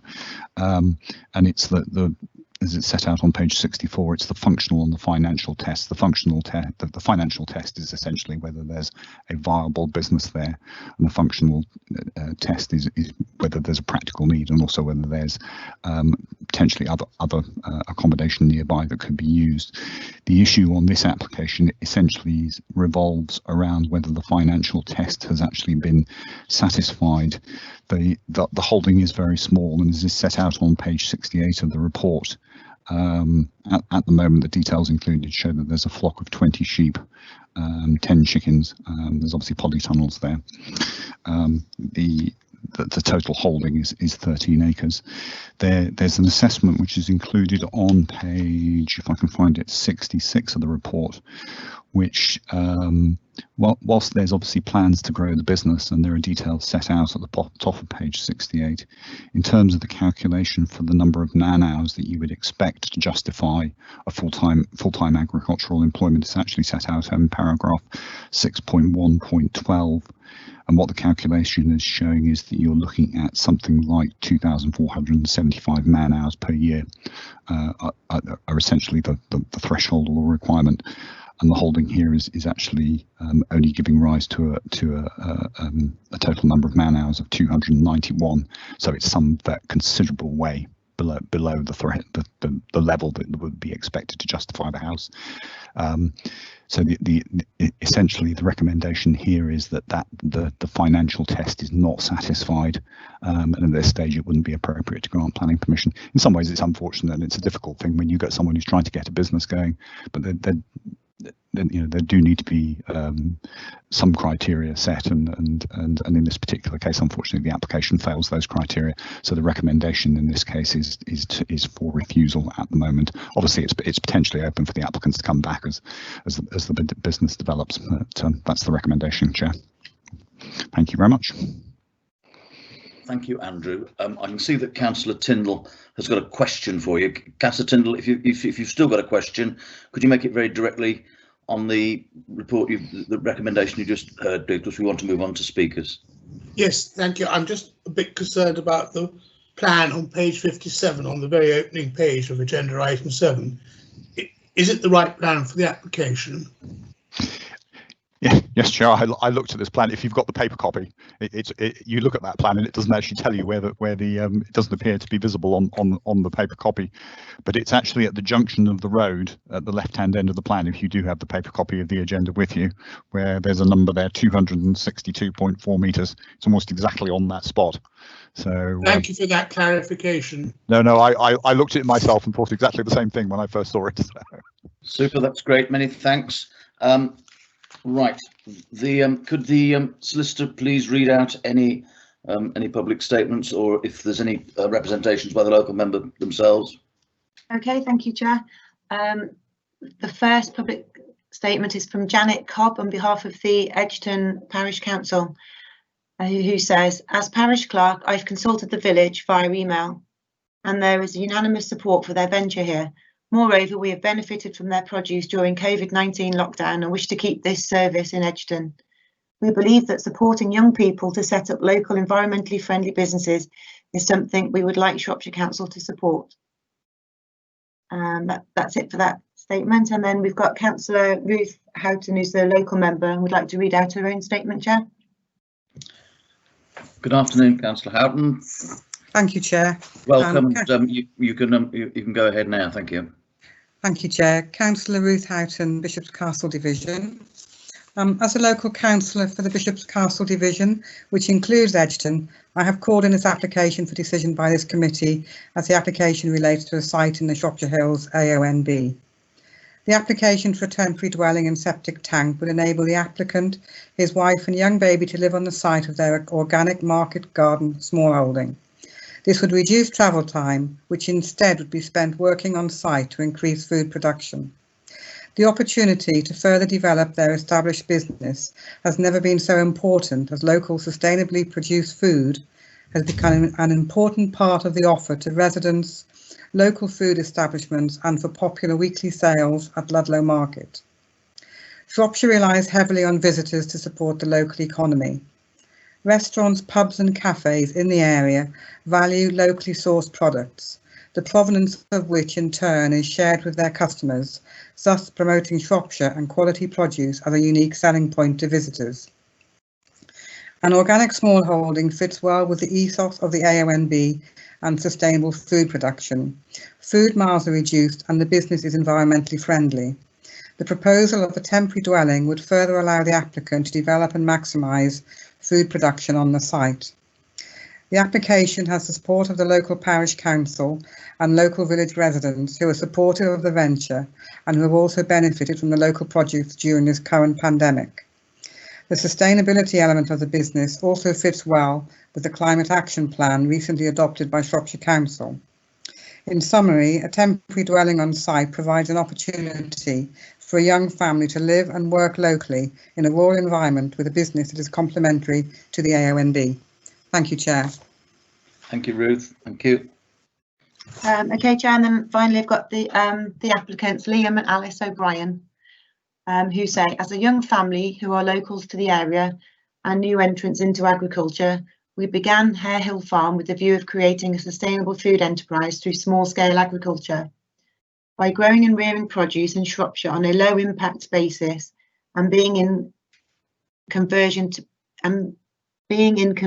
becoming organic, we have shown we are committed to the area. We wanted to support our local communities and businesses through the forms of markets, restaurants and vegetable boxes. Over the past 3 years, we have built up our smallholding and business from scratch. We now have a flock of Exmoor horn sheep and Mangalitsa pigs. We grow produce on 1/3 of an acre plus 2 large polytunnels, provide a number of outlets with our meat, vegetables and eggs, plus attend regular markets. We recently began providing a veg box scheme to the local community and now beginning to establish ourselves as a local business. Due to high demand for our produce and thus extending our growing area, rearing our stock and general day-to-day upkeep of a small holding, this now means the need to live on site has become essential. Living on site would mean we could cut out our overheads, travel time and fuel consumption and thus invest 100% of our time and money into Hare Hill Farm. Not residing on site also poses security issues, and due to a recent break-in and also losing stock, we feel uneasy not having a consistent presence on site. Allowing the approval of a temporary dwelling would enable us to demonstrate the above and show that small-scale agriculture can be financially viable and sustainable and provide for its local community. We have shown a commitment to our community and environment through creating Hare Hill Farm. We have gained a large amount of support from local businesses and our community and feel the support of the council would enable us to further increase local food production and also support a young family who are investing in their local area. We feel now more than ever that small-scale growers and local businesses like ourselves should be encouraged in Shropshire to help create a local food network and help link people with their food and community. Allowing the approval of a temporary dwelling for 3 years would give us the chance to prove that our business is sustainable, financially viable and a permanent asset to Shropshire and the environment. We really hope you look favourably on our application. That's the end of the speakers on this matter, Chair. Thank you very much. I'll unmute myself. Right. Thank you very much. Does the planning officer wish to clarify any points in response, Andrew?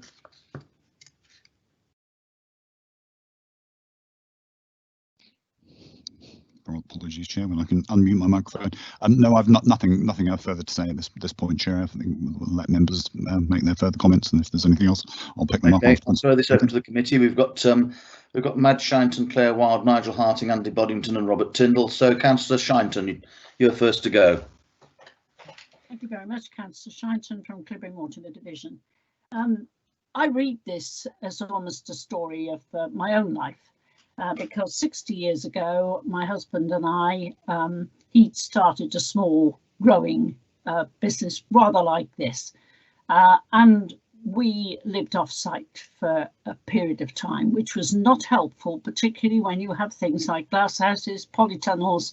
They've got animals as well. At least we didn't have that. We were successful in growing this business for 50 years until our son didn't want it, of course, and that's life.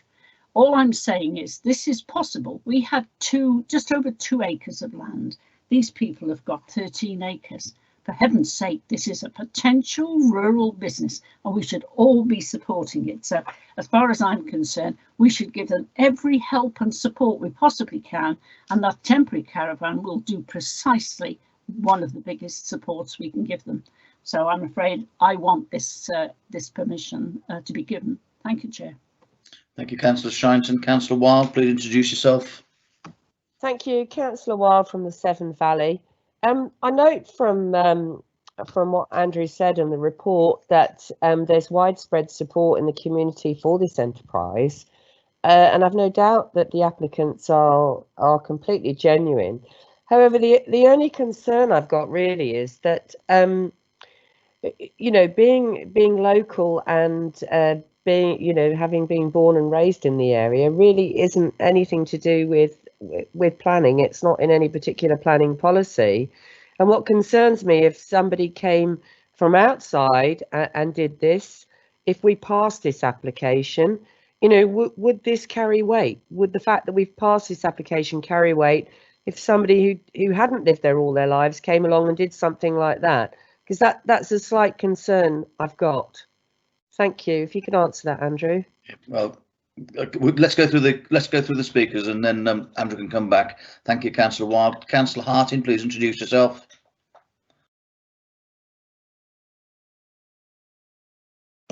Yes, thank you, Chair. Councillor Houghton, Clun Division.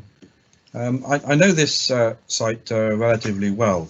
This particular area of Edgeton used to be in my old county council division. I hear what the planning officers are saying in relation to paragraph 6112 on page 66, which does quite clearly point out that if you take the standard test, for example, this application does not meet the functional test. And there are some concerns at 6.1.10, 2 or 3 paragraphs beforehand, that there is some concern over whether or not there is an additional area of land, totaling I think about 5.5 acres of rented land, whether that's going to be in use or not. So there are some concerns with this. The problem I think with the functional test is that it doesn't really take account of individual circumstances in the particular area. This area here is a very rural area. The prices of anything to be able to purchase for living accommodation is extremely expensive. It's an expensive area. It's difficult for a young family just trying to make a go of a business to be able to live anywhere within reasonable proximity to the site. I'm also also aware that the recent police reports that we've had in the area do point that there has been significant sheep theft in the area relatively recently, which I think is probably ongoing, and that's an issue that the police are trying to deal with. So I'd like to be as supportive as I can on this. I appreciate that it just does not meet the functional test. I'm just wondering whether officers can suggest whether there are any alternatives, whether or not, given that it doesn't meet the functional test, whether we can give a shorter period for temporary use of the caravan than the normal 3 years to see whether or not the business is indeed viable and comes closer to meet the functional test. Yeah, thank you, Councillor Houghton. I'm sure that Andrew will come back on that when we've finished. So I've now got Councillor Boddington, Councillor Tyndall, Councillor Woodward. Councillor Boddington, would you introduce yourself, please? Councillor Boddington, Ludlow North. I mean, I think this is something we should support. That it's a rural enterprise which has made a good start and going to go further. It doesn't disrupt the countryside. It fits. It is a countryside endeavour. And we seem to be here caught by rules which are written in concrete buildings, the right rules, and they don't just have that common insight of saying, yeah, let's go with it. On this, providing we're allowed to, and there's no absolute rule blocking it, I'm going to vote in favour because I think this is an enterprise, a real enterprise that we should support. Thank you. Thank you, Councillor Boddington. Councillor Tyndall, could you introduce yourself, please? Yes, Councillor Tyndall, Brown-Clee Division.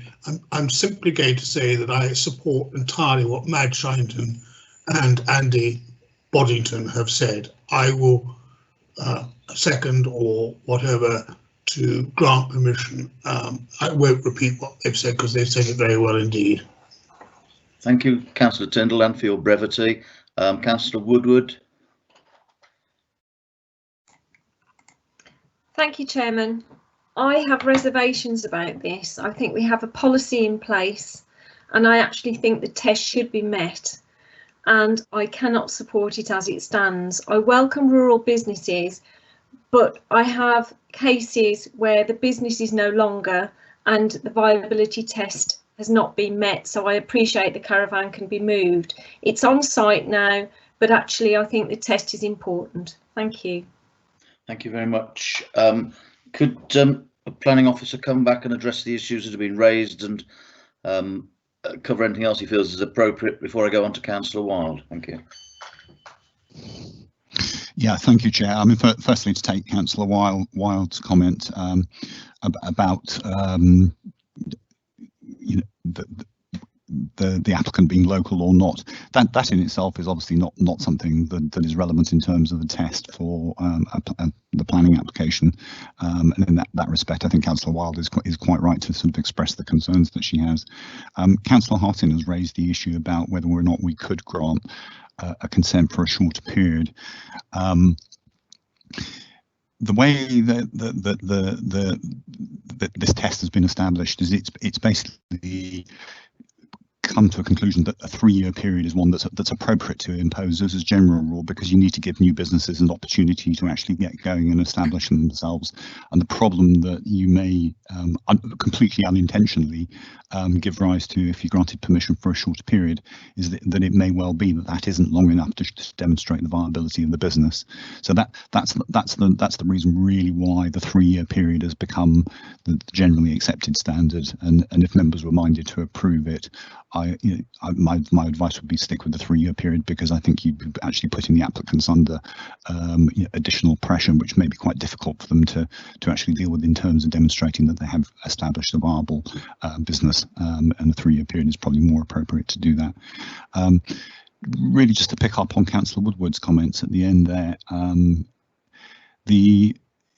this is one of these difficult things, because it's sometimes you'll get applications coming forward where you can see they're entirely genuine and on the one hand, and you don't want to discourage people from doing exactly this kind of thing, and on the other hand, we occasionally will see applications where we're probably not quite so convinced that that's the case. And what this test has been trying to do is simply draw up. I appreciate it's a fairly standardized kind of approach, but you can't apply one rule to one person and a different rule to another person. So that's really been the logic, and it's one that's been in place now for a number of years. So the difficulty, I suppose, is that you're getting a business here which is starting up, and there has to be at least some element in the test of, is there a reasonable prospect of this being a viable business as opposed to one that's really a no-hoper, and that's why there is this initial period where not only do you give 3 years to prove that, but in itself the test implies that there is the basis for a viable business there, and not just that it's wishful thinking. So it does set a bar to start with, if you understand what I mean, in terms of where you start out from. And it has to set a bar somewhere. So that's the logic in there being a sort of what may feel like at times an inappropriately standardized test, but it does have to apply across the board, and it applies to everybody equally, whether they're local or not. Okay, thank you, Chair. Thank you, Andrew. And I'm just reflecting on what I've heard, and putting aside Councillor Shinton's very heartfelt comments at the opening of this discussion. I'm minded that we're living in very unusual times at the moment, which means that business models which have been long established and have been very successful are having to change. And I'm not saying that is a reason in this case, but we've got shops which are opening a shorter period of time, doing lots of deliveries, etc. So I think we live in strange times. Councillor Wilde and then Councillor Tyndall. Councillor Wilde, please. Thank you, Councillor Wilde, Severn Valley. This is a really difficult one, because they've done the viability assessment, and clearly they're only working 1/10 of the hours that is necessary to gain planning permission. They've been working on the area for 12 months, and really I feel that perhaps they should continue the way they are and come back and resubmit when they've can justify the hour, 2,000 hours or whatever they have to do. I mean, I would have thought if they count the hours up that they've worked in the markets and growing the vegetables, hopefully, and with all the delivering they've been doing locally in the area, I would have thought it should have been more than 200 hours. So, personally, I'm upset because I think people youngsters in the rural areas deserve a chance, but they're so far away from the threshold. And if you're saying we can't give them one for 12 months, then I'm going to move the officer recommendation. Thank you, Councillor Wild. We've got Councillor Tyndall, then Councillor Shinton. Councillor Tyndall, please. I think the financial test is obviously proving very difficult, but surely there must be some other approach to this we can take other than the financial test. I would like to know what that could be, but it seems to me that this is a young business that probably does need people on site. There's watering, there's all sorts of, and then obviously the concern about theft. I'm very, very unhappy to oppose their application. Sorry, that's a bit emotional, but I think sometimes we've got to let our heads rule, our hearts rule our heads just ever so slightly. Thank you, Rob.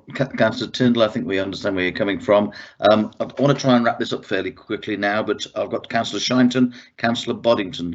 Councillor Shinton.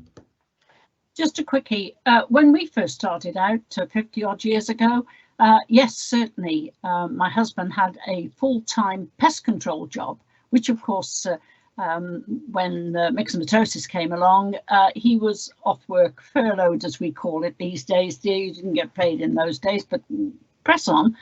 I just think we should stand back a bit. And I know it's not planning policy. I know all the policies and the rules and regulations. After all these years, yes, I do. However, in this instance of where we are at the moment, if there's one thing we need is local food production so that we know where it comes from. And I'd just like you to have a stand back and look at it a little bit wider than just our little narrow view of what we do. This business has possibilities. We evolved from growing a few cabbage plants and bedding plants to the production of shrubs. We grew because there was a need, and the need drove us to evolve. So for goodness sake, let's give this business a chance. I shall not be voting for refuse, that's for sure.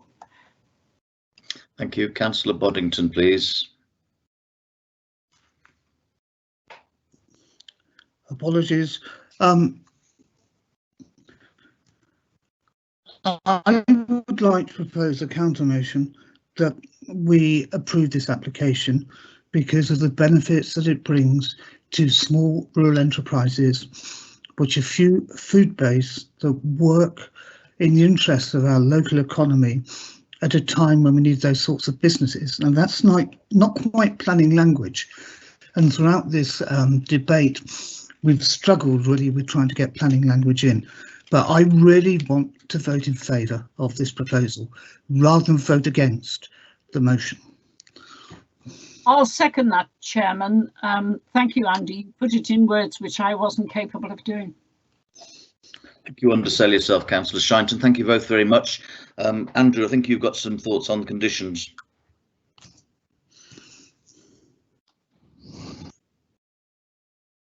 Andrew, you there?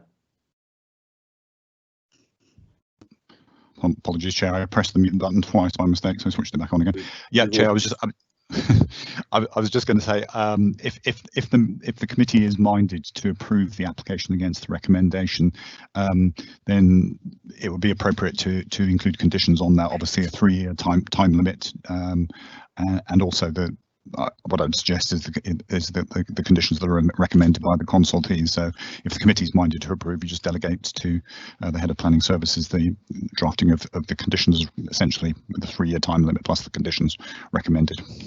Okay, I agree with that. Fine, thank you very much. Has the solicitor got any comments before we go to a vote? Thank you, Chair. I'd just like to say that I hear what members are saying, but going back to what Andrew said, we've got planning policy in place and the test is there for a reason. So, you know, members should really consider that perhaps the business isn't yet at the stage it should be at, where it's come for applying for accommodation to be on site. And maybe, I think Councillor Wild suggested it, that maybe they continue as they are and they come back in the future and put this application in. Okay, fine. Thank you very much. Well, we are where we are. We've got a proposer and seconder to approve the application contrary to the officer's recommendation. Would the solicitor please take the vote? Yes, thank you, Chair. As we pointed out at the start, Councillor Nick Hignett wasn't present at the start of the debate, so he won't be able to take a vote on this matter. So I'll take the other members in turn, and we've got a proposal to refuse the officer's recommendation, and if that's approved, then for the conditions to be imposed for a 3-year time limit and to be delegated to the head of planning. So if we take members in turn, could you please indicate whether you vote for or against the proposal? David Turner. Can I just, for the sake of clarity, say that we are now voting on approval of the application contrary to the officer's recommendation? That's correct, yes. It's against Fine. the officer's recommendation, but the proposal is to approve the application. Okay, for. Councillor Boddington. For. Councillor Houghton. For. Councillor Motley. Abstain. Councillor Parsons. For. Councillor Shinton. For. Councillor Tyndall. For. Councillor Woodward. Abstain. And Councillor Wild. Against. Okay, Chair, I've got 6 members voting for and 2 abstaining and 1 against. That agrees with my tally, so the motion is carried. Thank you all. We now move on to item 8, which is Co-Svan Rajap 20/01966 full change of use of agricultural land for this siting of 3 glamping pods. Could the planning officer please present this item? Thank you, Chair. Richard Fortune, Principal Planner. Yes, this application is for stationing of 3 glamping pods as part of the farm diversification exercise. Members will see in the report the actual map at the top of the report shows the application site boundaries as was originally proposed, which was for a more regimented layout. If we can perhaps move to the first slide, please, in the PowerPoint. This again shows that the site area has been slightly increased and a more regular format in response to some of the comments made about the nature of the layout of the site. If we perhaps move on to the next slide, please. This shows the intended arrangement of the 3 pods on the land, as you can see there. The parking area in the top right corner of the site, utilising the existing field access off the lane. And the indication along the southern boundaries of a new hedge road to be established. That along the northern boundaries one that already exists. And in the bottom right corner there's again some new planting indicated. Next one, please. This is an indication of design of the plots that are proposed on this site, and again it shows the sort of the arch-roof element treatment and the detailed drawing of the internals. Next view, please.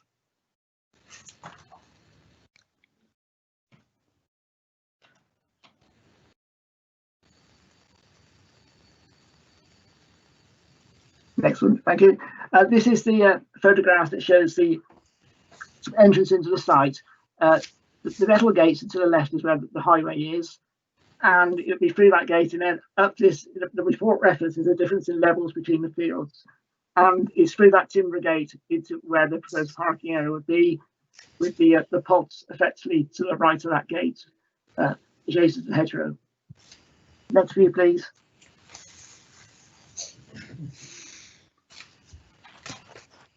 This is the view from the north. The actual positioning of the intended site is, if we look to the two sort of tallest trees you can see in the view there, is effectively the gap between them beyond that hedgerow at that point there. Next view, please. Yeah,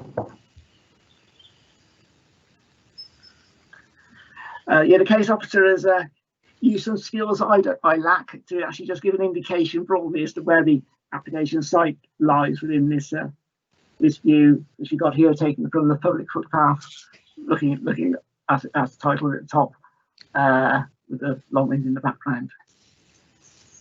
Next view, please.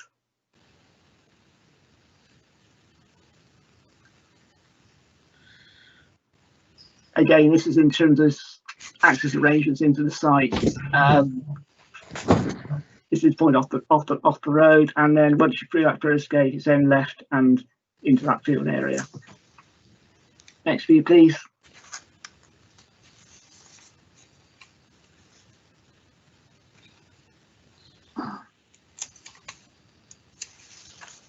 Okay, this is taken from the public footpath on Atherton Hill from the west, showing the corner of the field in which it's intended to station the pods, and obviously the nearest red line is where it's intended to establish a new hedgerow. Next view, please.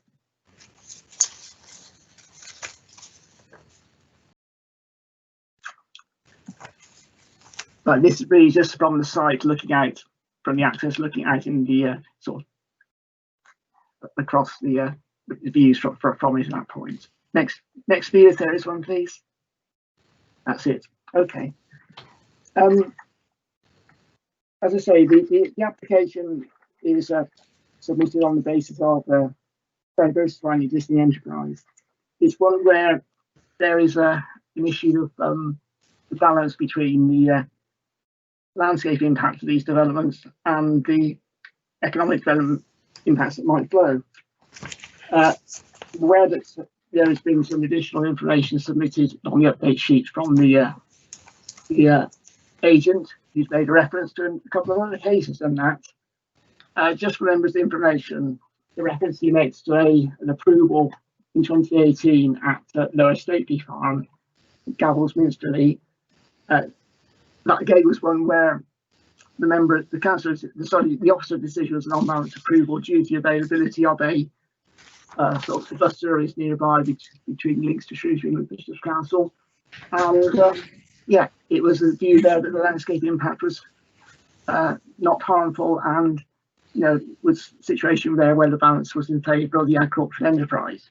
The other case that was quoted is one which I've not been able to trace because the number given relates to house extensions in industrial property near Bashchurch. So I can't inform members anymore on that one after attempting to guess what the number might be. But that just indicates the sort of issues we have here. The concern that officers have got to set out in the report is primarily due to the landscape impact and the remoteness of those particular locations from any settlement with established services, etc. And we've clearly had a number of appeals dismissed also where the nature of these developments is had a higher reliance on the private car, and that's been deemed as a reason why appeals have been dismissed. So it is acknowledged by officers that yes, this would be a beneficial to the business and add a little to the rural economy, tourism economy. But against that, there is the landscape impact, as demonstrated by the photographs that are, included in this presentation. So the opposite view really when it's here. In this case, the balance tips in favour of a refusal, unfortunately. Thank you, Chair. Thank you, Richard. Helpful. Would the solicitor read out any public statements, or are there any from the local member? Thank you, Chair. The first statement is by Councillor Ruth Houghton, local member, who'd like to read out her own statement, please. Thank you, Councillor Houghton. Thank you. Thank you, Chair. I'm the local councillor for Bishop's Castle, and Rattling Hope is within the Bishop's Castle division. I've called in this application for decision by this committee, as the application is for a tourism accommodation development in the Shropshire Hills AONB, an area that attracts many visitors and which plays an important part in the economy of the local area. The application for 3 glamping pods with septic tank and parking area would provide good quality accommodation for visitors to this popular visitor area, who rather than make several day trips to the area would have the opportunity to stay and add value to the local economy. The Shropshire Hills Sustainable Tourism Strategy 2017 to 2022 reports that tourism contributes over 500 million to the economy of Shropshire, with over 211 million spent in South Shropshire. This application for glamping pods would make a positive contribution to this by providing additional accommodation in an area that is attractive to visitors. It would also support the need for additional accommodation when festivals are held locally in Rattling Hope or Ratchup, such as the Farmer Fills and the Haymeadow Festival, or for sporting events such as a 24-hour long mint hike. Festivals and events held slightly further afield in the local market towns of Bishop's Castle, Church Stretton and Clun would also benefit from visitors able to stay in the area. The local pub at the Bridges would benefit from this application, as would other pubs and restaurants in this rural area, as well as shops in the local market towns. This application also supports farm diversification at Coates Farm and has potential to provide local employment through cleaning and maintenance services.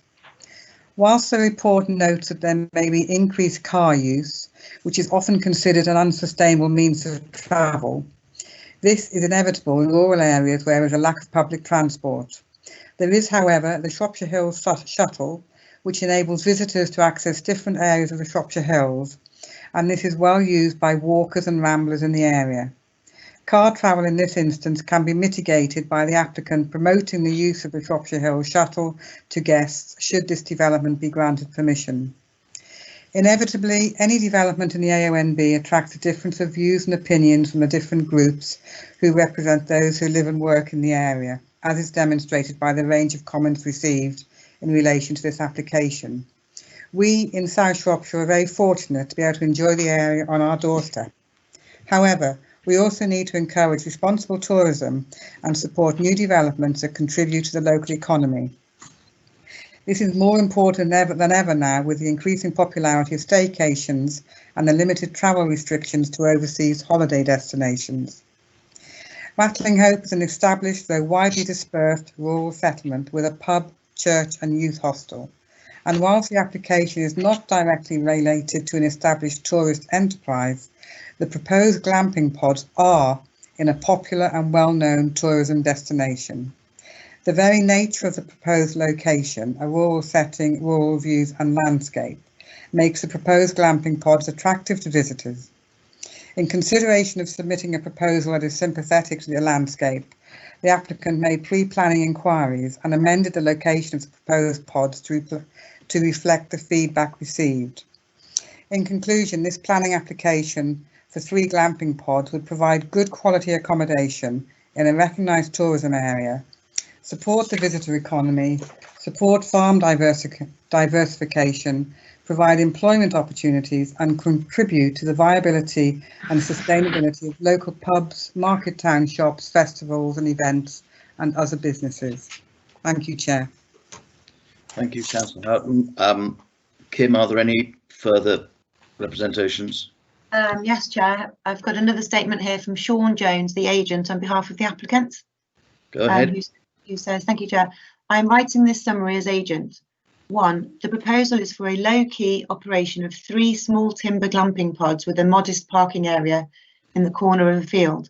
It is a small-scale diversification to the livestock enterprises. Opportunities for diversification are few. Thousands of people already visit the area for peaceful recreation.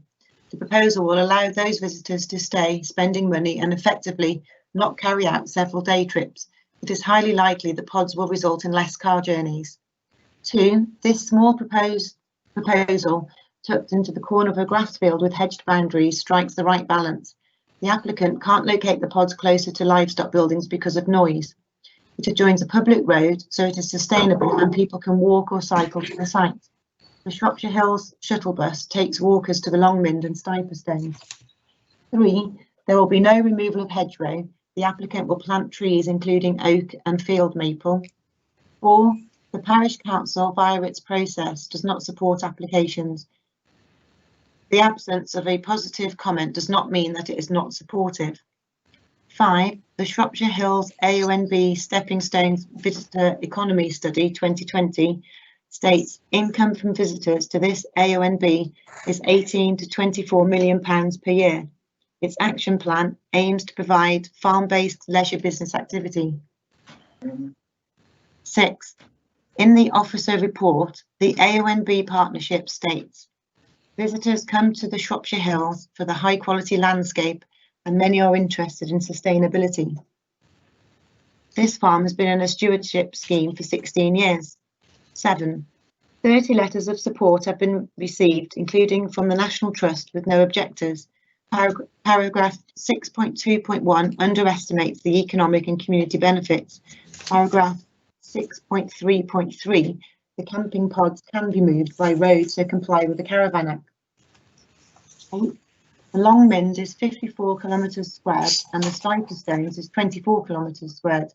So clearly there will be large areas that do not adjoin a settlement.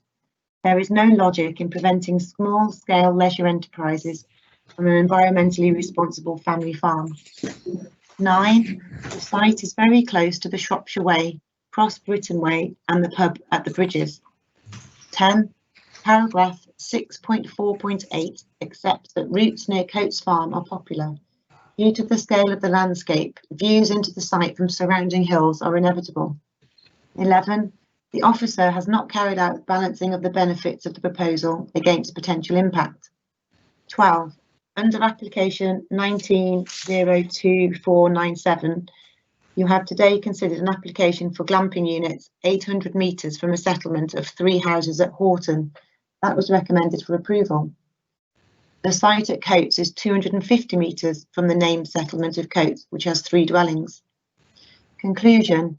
The benefits of the proposal and the mental well-being of visitors outweigh the minor effects of the 3 small movable structures. Thousands of people already go to the area for walking. By staying overnight, they will spend money on local services.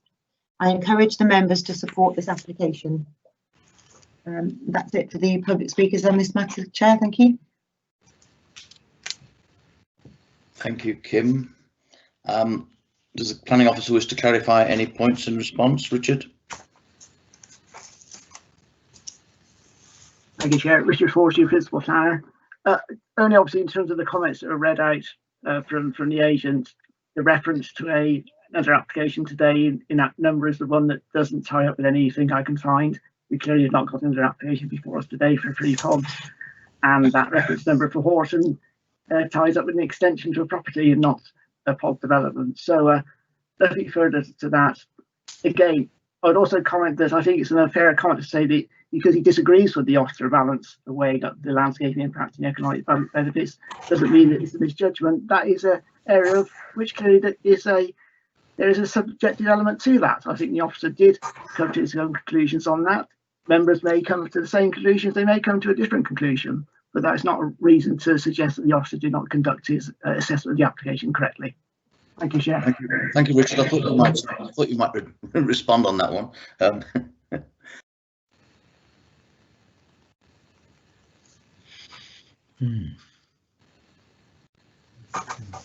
Chair, I think your microphone's muted. We can't hear you. No, you can't. I'm awfully sorry. Would members like to indicate whether they wish to speak on this one, please? Cecilia Motley. Councillor Motley, would you please introduce yourself? Thank you. Thank you, Chairman. Councillor Cecilia Motley, Corvedale Division. I'm afraid maybe I'm ultra sensitive on the subject of glamping pods, having endured some glamping pods earlier in the meeting. But actually, this proposal comes in an area of absolutely outstanding natural beauty within very easy reach and sight of the Long Mynd. And I really don't think that putting glamping pods on this particular site is in any way going to enhance the views. And it's all very well, but glamping pods need ancillary services. So they need a car park, which evidently is going to be provided. They need septic tanks, etc., etc., etc. And I do think we've got to be terribly careful when we are dealing with exceptional landscape. And this particular part of the area of outstanding natural beauty, I would submit, is absolutely exceptional. In its outstanding natural beauty, that really we've got to be very careful about what we allow. Glamping pods, with the best will in the world, are not very attractive structures. Yes, they have the advantage of being temporary, so they can be bundled on the back of a lorry and taken away again at the end of the season, perhaps. But I just am not keen on the idea that you start putting glamping pods in the corner of a pasture field, because that seems to me to be a potential thin end of a wedge, and particularly bearing in mind the sensitivity of the landscape there, I'm going to find this rather hard to support, I fear. Thank you, Councillor Motley. I've now got Councillors Hignett, Parsons and Woodward. Councillor Hignett, would you like to introduce yourself, please? Yes, thank you, Chair. Councillor Nick Hignett for Ray Valley Ward.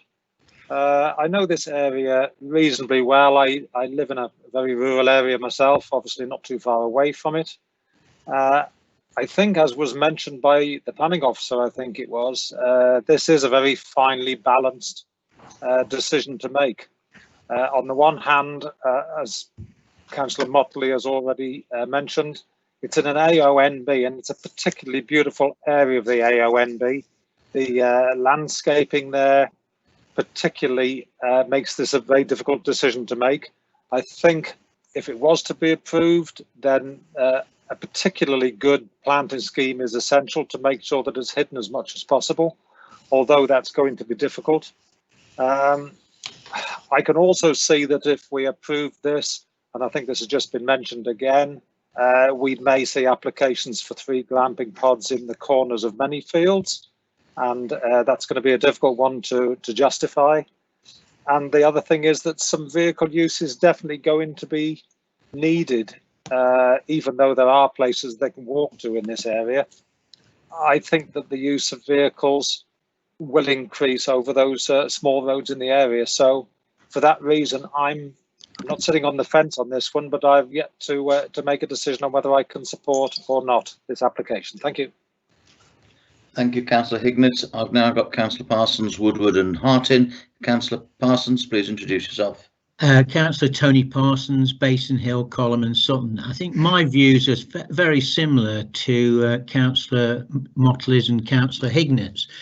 This is a particularly beautiful part of the county, and it's interesting in my view, and also influential in my view, that we often have proposed developments within or very close to the AONB and get a sort of a balanced response from them, that it's for us to make the decision and they're neither for or against. But in this one, they object to this particular application, and I think that is quite influential because of where this development will be and the impact that it will have on people walking on the Shropshire Way, on other footpaths, and seeing where this development has taken place. It will not sit naturally within the environment.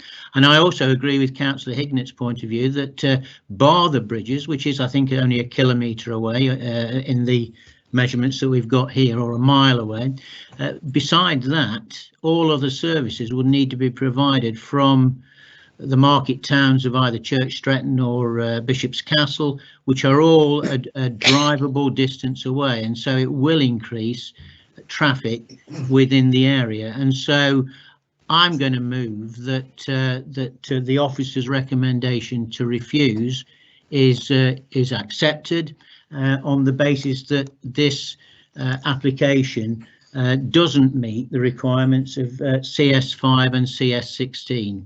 And so I'll move that the officer's recommendation to refuse is accepted. Thank you, Councillor Parsons. I've now got Councillor Woodward, Councillor Houghton, Councillor Wild. Councillor Woodward, please. Thank you, Chairman. Councillor Woodward. I share the concerns raised by fellow councillors on this.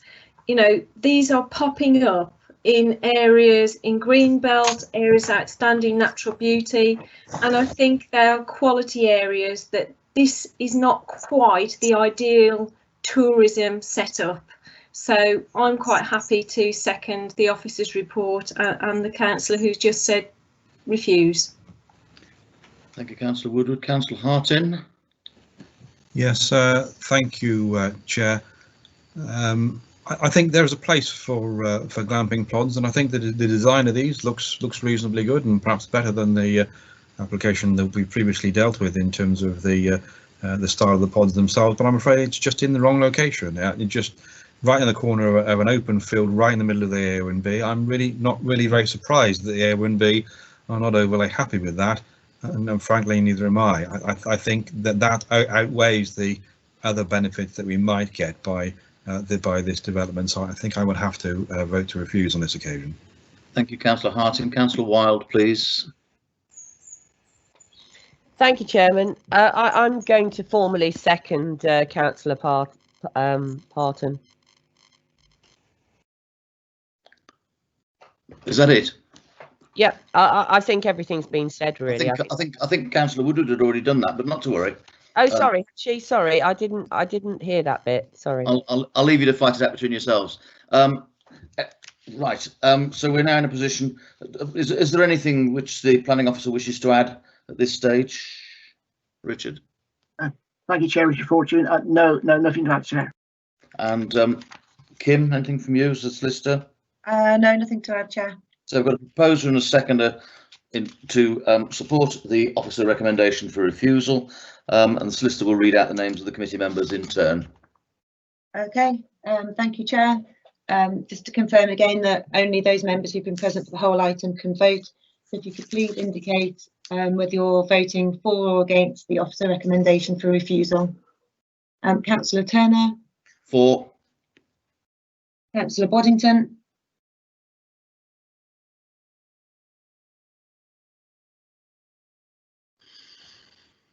Councillor Boddington.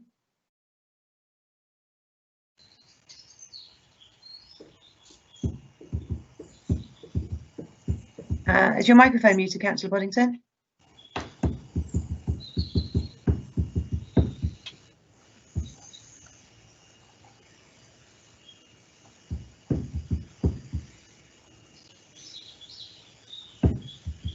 I'll come back to Councillor Boddington in a moment. I think his microphone's muted. Are you still with us, Councillor Boddington? Okay, we'll come back in a moment there. Seems we've had he's still showing is connected, but his microphone's switched off. So I'll move on to Councillor Hignett. For. Councillor Houghton. For. Councillor Moxley. For. Councillor Parsons. For. Councillor Shanton. For. Councillor Tyndall. For. Councillor Woodward. Sorry, I can't vote. I actually went dark for a moment, so didn't hear the last bit. Okay, thank you for clarifying that. And Councillor Wood. Councillor Wild even. Sorry, Councillor Wild, sorry. Yes. For. Okay, and Councillor Boddington. Are you there? No. So Councillor Boddington hasn't voted on this matter either. So yeah, so that's unanimously for the officer recommendation of refusal.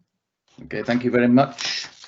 We're now on to item 9, proposed dwelling at a site of 3 Penturvin, Minsterley, 20/01997/FUL. Would the planning officer please present this item? Yes, thank you, Chair. Andrew Shurakowski, consultant planner. Chair, this is, I think this is going to prompt a debate we've probably had a number of times in this committee.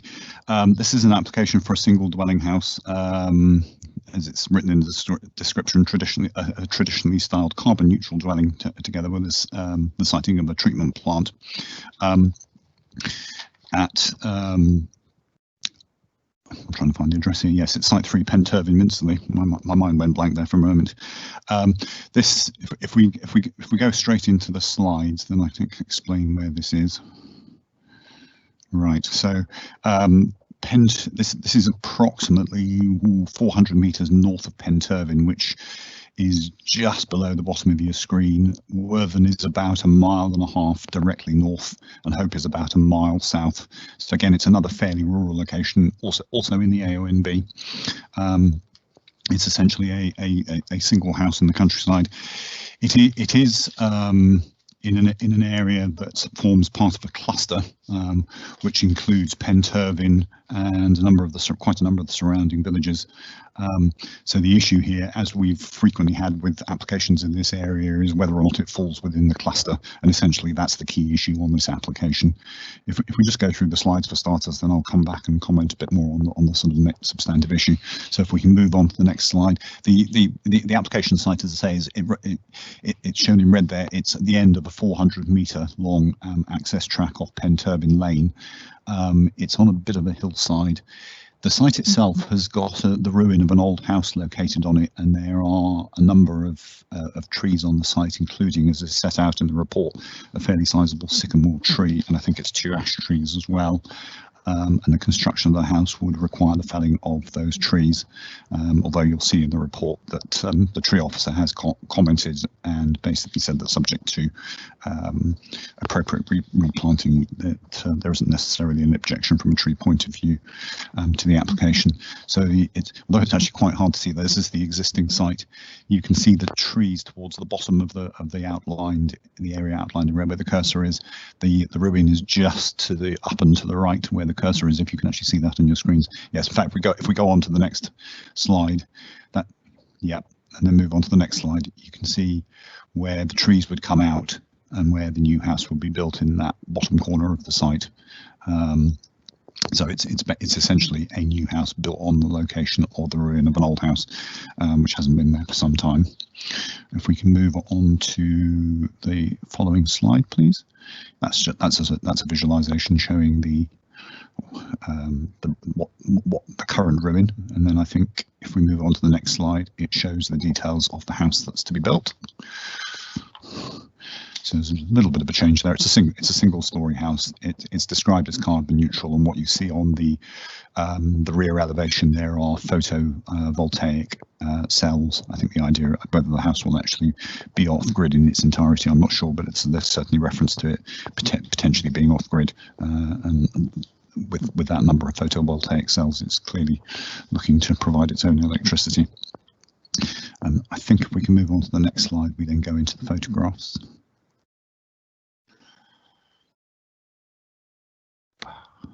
Next slide, please. Yeah, and these just provide the views.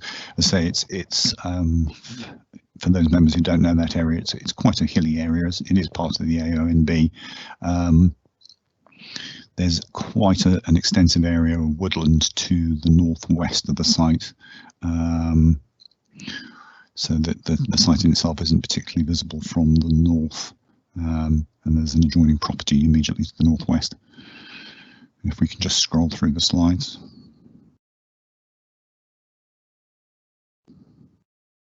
Next slide, please. We'll just scroll through these again. It's really just to give you a flavour of the setting of the site. There's a public right of way that runs to the southeast of the site, and some of these photographs are actually taken from that, as you can see on the captions. That's actually quite a good view because it shows you the trees on the site, and I think the ruin is just visible in the trees there. Whether it's visible on your screen, I'm not sure. Yeah, I think it's somewhere in there.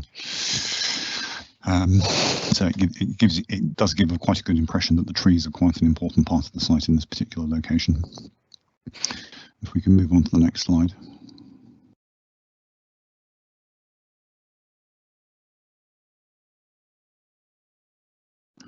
In fact, that's quite a good slide, in fact, because you can see exactly how the current ruin is set in the trees. Clearly it's not going to be visible to retain the trees and build on the site. And the next slide, please.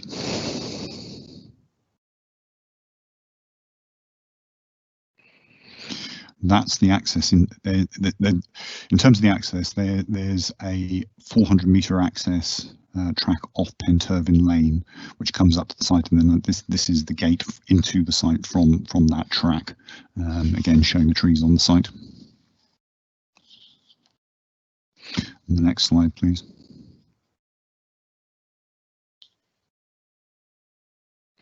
That's the access track from Penturvin Lane. I think that's the final slide. Okay, as I said, Chair, there's sort of one key issue around this application, which is the issue of whether or not it sits within the cluster. Or is considered to sit within the cluster. The officer recommendation to you is that the location in this particular spot is so far out of the nearest group of housing. It's one of those issues that obviously we discuss every time we get an application in this area as to what is a cluster and whether a building is within the cluster. The nearest group is the group at Penturvin, which is around about 300 metres to the south at the end of Penturvin Lane, or at least halfway down Penturvin Lane. It's where the public road ends and it then becomes a track. The officer advice here is that it's too far out, and as such it doesn't fall within policy CS4 but comes to be treated under policy CS5. The report exercises the issue as to whether or not there's a basis for invoking policy MD3, which is the policy that applies where if the housing guideline figures are not likely to be met, then whether there's a case for approval of an application, essentially because the guideline figure is not likely to be met. The figures in this case are set out for you on page 92 in paragraph 6.1.12 and 6.1.13, and as is set out there, we've got a housing guideline figure in this case in the cluster of 15, but we're currently at 23, so there's not really a basis for invoking an MD3 in terms of the numbers. So it really comes down to the members' view as to whether or not the application is one that could be approved as part of the cluster or not. The recommendation from the officer is that it is not, and therefore the application should be refused. And I will leave it at that, Chair. Thank you very much, Andrew. Would the solicitor please read out any? I think Councillor Kidd's here. Read out any public statements, please. Thank you, Chair. I've got a statement here from Sarah Smith, Clerk, on behalf of Worthing and Shelf Parish Council, who says, Worthing with Shelf Parish Council support this application. Penturvin falls within a community cluster settlement as per Sandev Plan Policy S2.2, Roman numerals 7, which states, development by infilling and conversions may be acceptable on suitable sites. It is considered by this parish council that this site is located within the community cluster of Penturvin. Penturvin is not considered to be a nucleated or linear settlement and is considered to be loosely defined. The remnants of a previous dwelling at the development site must be given weight, in the opinion of this council, when determining the location of the property within the cluster of Penturvin. It is further considered that recent permission granted in this cluster have not enhanced or supported the loose settlement pattern or character of this hamlet. The parish council have repeatedly requested that applications in this parish give weight to the preference for 2- and 3-bedroomed homes. There have been an abundance of permissions granted for 4 to 5 bedroomed executive properties throughout the parish. This is detailed in the parish plan and local implementation plan. The future housing stock should provide properties to enable downsizing within our communities, thus freeing up family homes. In addition, good value small family homes are required rather than executive accommodation, as there is an abundance of these property types in the parish. Parish Council would like to see 2 and 3 bedroomed properties as a priority. This has been further highlighted by the results of a recent Right Home, Right Place survey.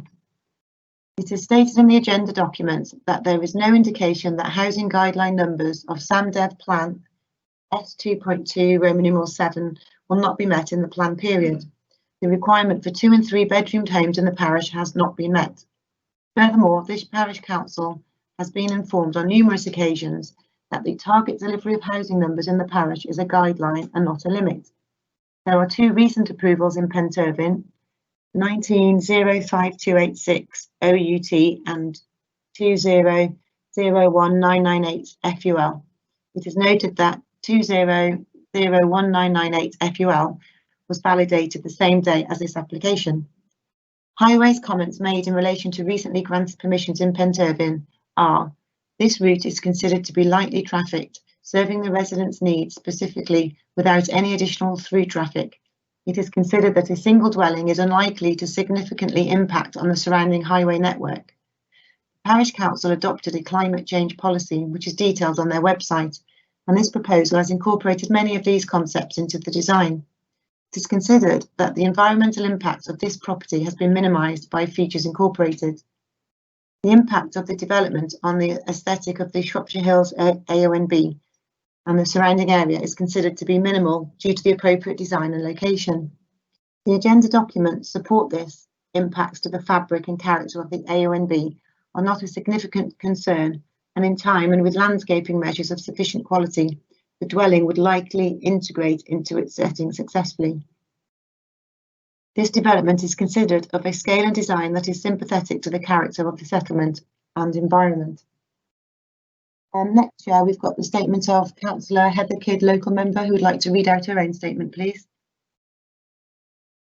Thank you very much, Councillor Kidd. Welcome. You know the drill. The floor's yours. I'm Councillor Heather Kidd. I'm Councillor for Cherbury and Worthing, and commenting on the site of number 3 Penturvin, which I would like to draw your attention to. Number 3. This is the erection of a single-storey, traditionally styled carbon-neutral dwelling.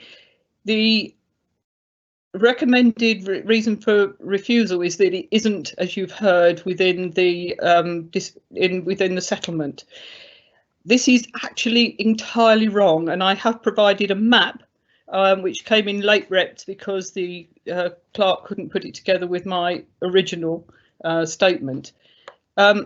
Penturvin is a named settlement in the cluster, is required and does require building. It is part of the parish plan and has been named in the local plan 2013 onwards. As Penturvin is one of several dispersed settlements, this permission is at the former site of number 3. It sits well within the settlement. Please look at the map, committee, because Penturvin is dispersed. This therefore would not constitute an isolated open market home in the countryside. The map included in the paperwork is misleading and names number 1 Penturvin as Little Hales. That is on the maps, but it's in fact the name of a local family, and that family live at Penturvin Farm. It is not known as this. It's always been referred to as number 1. I think the map included in the document from the planner doesn't actually show the rest of the settlement. The map clearly shows the spread nature of the settlement, and this proposed site is more inclusive to the settlement than possibly number 12 or Penturvin Farm. This house fits within the settlement in its position. Other recent planning permissions given in Penturvin were entirely out of character with the settlement and have materially changed the area of that settlement. Other reasons for support include its low level, its visual impact will be minimal, as you saw from the pictures. It is energy efficient and designed for future proofing. There are many other scattered settlements within Worthing Parish which has had builds given permission which were clearly not infill or in such a well-defined settlement as this. Examples include Pennerley, we've had 2 there, Gravels Bank, and the first permission, the Lid, and Bromlow, and there are many more. So this would not set a precedent. It is within the settlement. Most of the parish is in fact dispersed settlements and could only be designated as open countryside in the view of the planners. This settlement, when viewed in its entirety, is very well defined area, and consequently this application forms a new but historic part of Penturvin. I therefore ask the committee to view the settlement as shown on the map and overturn the officer recommendation for refusal. And note, please, Penturvin can be spelt several different ways. Thank you, Councillor Kidd. Right, any further statements, please, Kim? Yes, thank you, Chair. I've got the next statement, which is from Penny Ellison, the applicant, who states, "Thank you for considering my application. I am the longest standing resident of Penturvin, having lived here for the past 44 years and having raised my 3 children here. I wish to create a new build, 2-bedroom, single-storey, future-proof dwelling of a passive house design on an infill plot, which happens to be the site of a former dwelling, to facilitate my remaining in Penturvin. This is a genuine attempt at future-proofing in a very discreet location. Penturvin is scattered in character and comprises single dwellings and pairs of associated dwellings. It has been designated as a settlement within a community cluster where development by way of infill or conversion is given due consideration. Many recent precedents exist of consents being granted for infill plots located much further from any associated dwelling than this one, located far further from any notional centre of their respective settlement, lacking the site reuse aspect of this application and in much more visible locations. This is the first application which has been brought forward in the parish of Wortham with Shell that incorporates passive house design and a stated commitment to having the property being completely carbon neutral as regards both occupancy and transportation uses.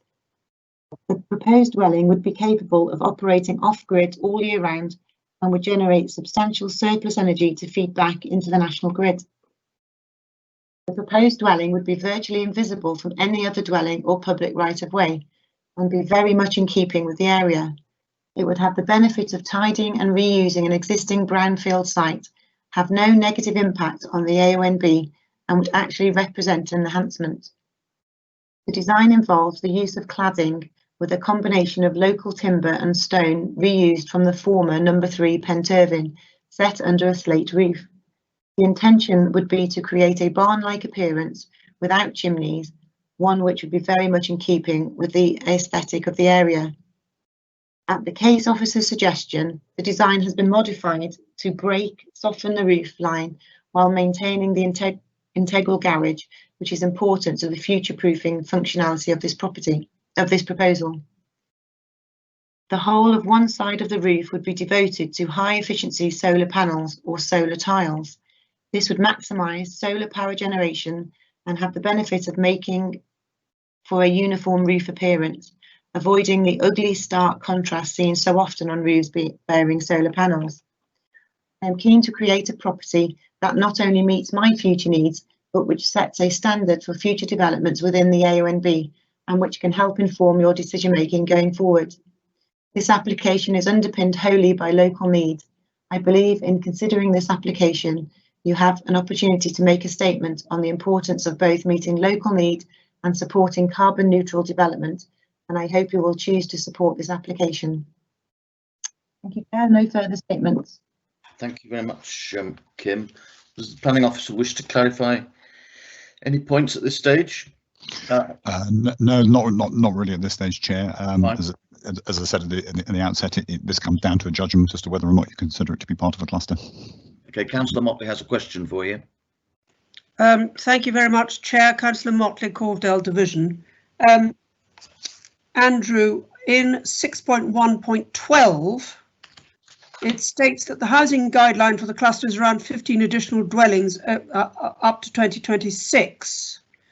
That the number of completions in the cluster is 7, though the sites with planning permission may be approximately 21. Could you just explain what that means, please? Well, I have to be honest, Chair. I read that as well, and I wasn't quite sure what the maybe actually meant, because the numbers are what they are. But as I understand it, there are now 23 in total. So I'm not quite sure, and I apologise. I can't explain why it says maybe, but my understanding is that there are 23. So the implication, therefore, is that this cluster has overshot its allotted dwellings by quite some margin. Is that right? That's the conclusion, correct? Yes.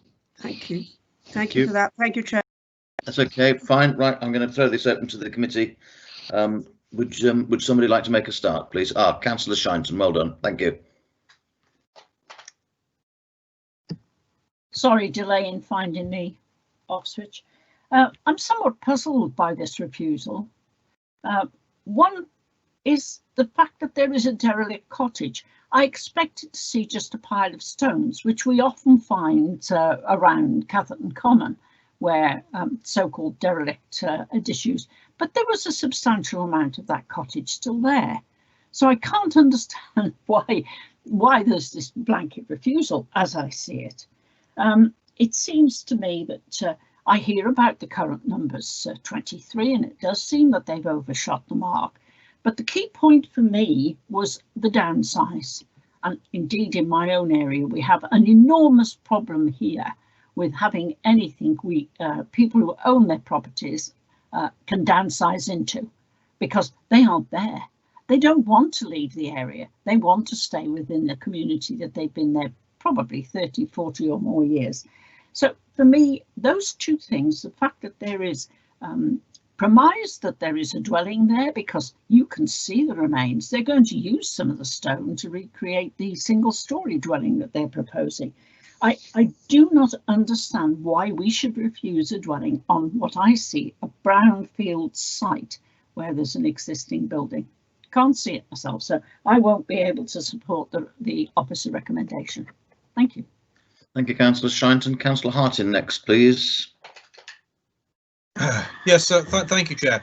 Yeah, I've listened with interest to what the local member said regarding this settlement. I don't know the settlement, but I think it was set out fairly clearly, both by her and I think by the representations from the parish, that this cluster is quite dispersed, and you know, this particular proposed development sits rather more in the centre than the officers would seem to suggest. I also think that from what's been said already, it's clear that some of the development that's taken place already as part of the amount of dwellings potentially proposed as part of this cluster are not necessarily those that the local community would want. In other words, they're larger sized properties. This is a smaller 3-bedroom property designed to be relatively carbon neutral, and as such, I think would sit, as they've said, better into the landscape. And so I'm also not minded to support the officer's recommendation. Thank you, Councillor Houghton. Councillor Woodward has a question for the planning officer. Councillor Woodward. Thank you, Chairman. Andrew, would I be correct in thinking, although this development could start out as a 2-bedroom, it wouldn't stop it actually increasing in size in the future via a planning permission or permitted development? So it wouldn't have to stay just a 2-bedroom? Yes, Chair. Yes, in essence, it would be an application where it could potentially be extended. There's obviously an issue whether or not it's appropriate to withdraw permitted development rights, in which case it would be subject to a planning application, which would obviously provide a degree of control. But yes, once the house is there, it would otherwise benefit from permitted development rights, as would any other new house. Thank you. Anybody else wish to speak? Right. Would anyone like to make a proposal in that case? If nobody else will, then, Chairman, I propose that we, in contrary to officers' recommendations, support this application. Thank you, Councillor Houghton. Councillor Wilde wishes to speak. Oh, I was going to say I'll second Councillor Houghton's proposal. No, I'm going to deal with Councillor Wilde first. Yeah, I would be prepared to approve this, providing that permitted development rights were taken away. because I think, and I don't think Councillor Kidd would be upset about that, because essentially what you know, she is very keen on having smaller properties within the division. So if somebody would second me to approve it but take away permitted development rights. Thank you, Councillor Wild. Councillor Shinton, have you got anything to add at this stage, or?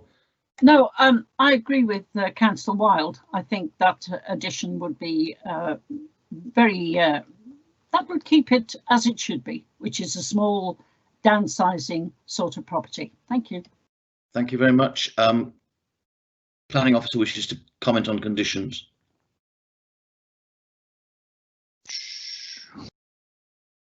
You're muted, Andrew. That's it. Oh.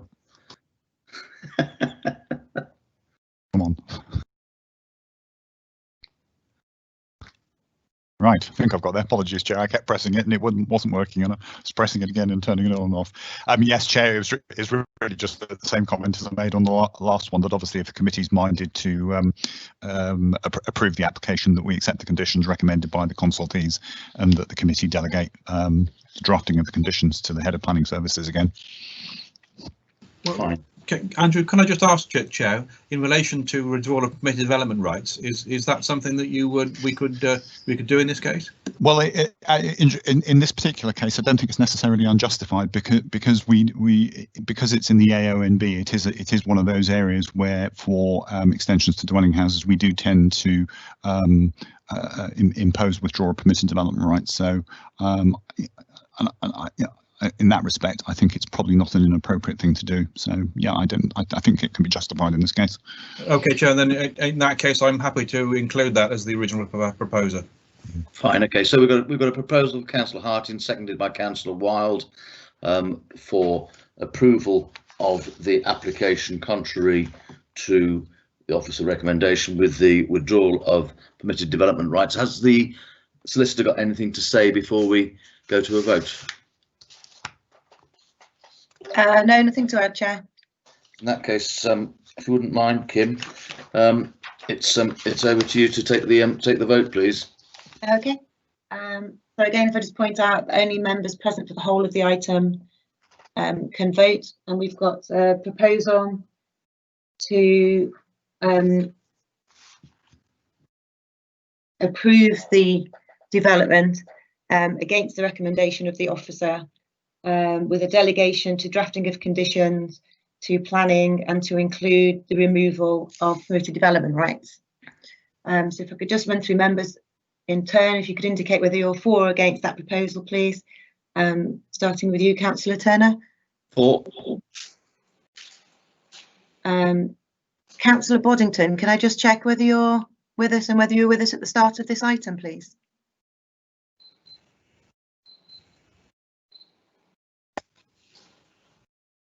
No, it seems we've lost Councillor Boddington. So we'll move on to Councillor Hignett. For. Councillor Houghton. For. Councillor Motley. Against. Councillor Parsons. For. Councillor Shinton. For. Councillor Tyndall. For. Councillor Woodward. For. And Councillor Wild. For.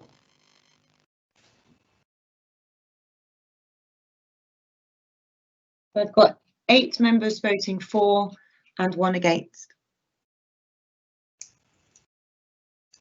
That is carried. Thank you very much. We move on to item 10, 2 Rectory Court, Church Road, Clungenford, 20/02691/full. In asking the planning officer to present this item, can I please urge you to make it as brief as possible, because we've been at it for 90 minutes since our last break. We've got appeals to get through, and this is a procedural matter. So I don't think we need to spend a lot of time on this, but I'm in your hands. Chair, before you do that, Chair, could I just make a note to you that as a local member, I don't propose to say anything on this application, but I will withdraw from the meeting at this point and now leave the meeting. Okay, thank you very much, Councillor Houghton. Good afternoon. Thank you for your help.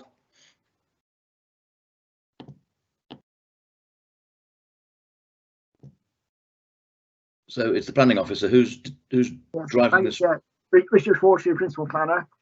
Yes, this application is on committee because the applicant is a member of staff, I believe, in the council's trees team. It's for a small potting shed building. The fact that he lives in an apartment means there's not any provision development rights, hence the need for an application. If you could just go through the slides, please. Again, it's placed at Rectory Court. This shows, the red line shows the extent of the garden area associated with this particular apartment in that building. Next slide, please. Again, the blue is situated as the indication of where the building will be located, and I think here the existing trees within the grounds. Next to you, please. Yes, the elevation drawings are somewhat basic, but they give us the gist of what's proposed. This is showing essentially a monopitch building. Next to you, please. Slide view next again, please. The rear and following. Next to you, please.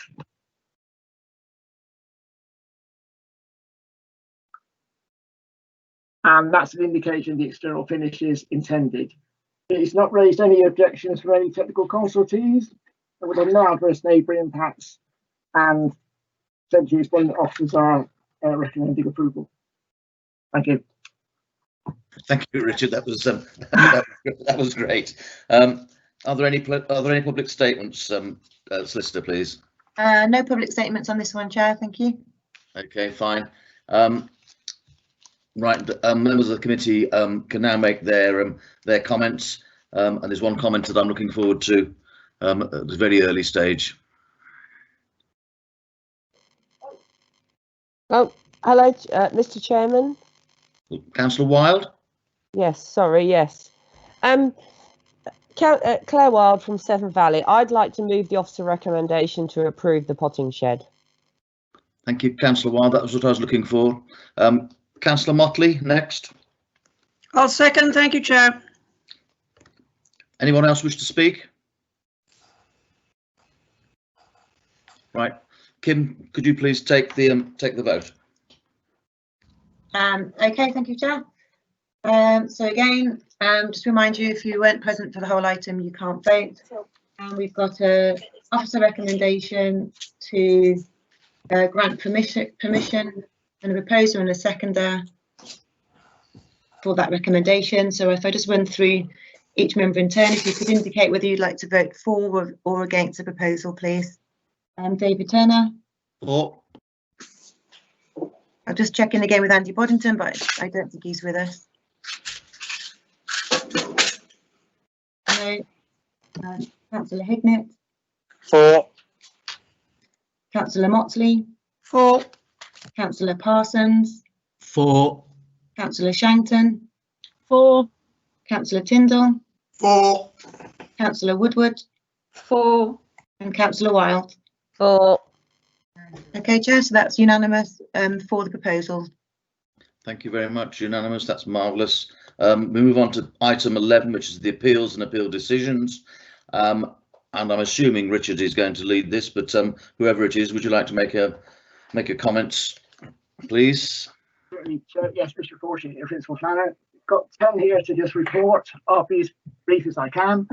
The first one is a appeal against refusal for a free range egg protection unit at Crutmill, Shrewsbury, and our refusal reasons there relate to detrimental impact on residential amenity, insufficient information on ecology, landscape, visual impact issues, and the lack of information to allow us to carry out the habitat regulation assessment we need. So a lot wrong with that one, basically. Second one is an appeal that's been allowed for a self-contained annex at Leonholm, Hamwood, Shrewsbury. The appeal decision letter is attached. Quite interestingly here, it's quite a substantial building, an annex with 2 double bedrooms, facilities, 50 metres from the dwelling, but the inspector had no concerns about its scale or position, for it to be functioning as an annex, and considered that council's concerns about its potentially being used for independent use for a safeguarded by a planning condition. We then got Park Lane Shift Law proposal for direction of a dwelling. Again, this has been refused as it actually falls within Greenbelt outside on the development boundary. and there's no very special circumstances to justify a departure. Number 4 is, again, this is the one that relates to a appeal against one of these prior notifications for conversion of agricultural buildings to a dwelling. The issue there, we feel the number of criteria for PD are not met, particularly in terms of the stability of the building have been demonstrated, and also its proximity to livestock buildings would make it not a suitable location for a residential property. We then got an appeal which is against council's refusal to discharge a section 106 obligation on a planning consent. This was for the conversion extension of a chapel to former dwelling. Back in permission was at a time back in looking at the date 2013 application where there's a requirement for the affordable housing contribution. Our grounds for refusing the request is that it was required by development policy at the time the application was determined. It still serves a useful purpose in delivering a financial contribution to affordable housing. The fact that it's now been argued it's a self-build project makes no difference at all to that requirement, and also by technicality, this is still a class as a major development due to site size, so it's not exempted from the need for affordable housing under the latest version of the NPPF in any event. So it will be interesting to see what the outcome of that one is. We then have a application that's been again refused for 2 split-level dwellings at the Hawthorns, Hanwood, Shrewsbury. This again is one where I can just look at my notes and not get completely lost.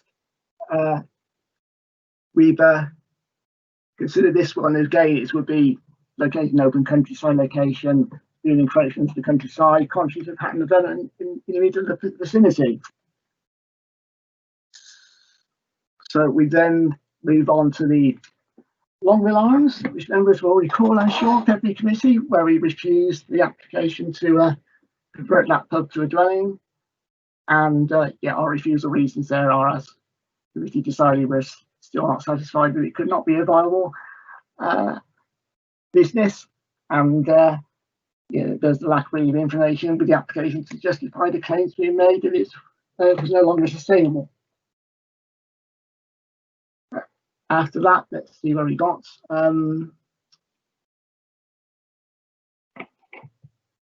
Just bear with me.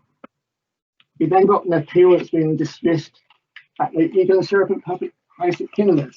This was a proposal where the applicants wanted to erect 3 bungalows on part of the car park area of the public house.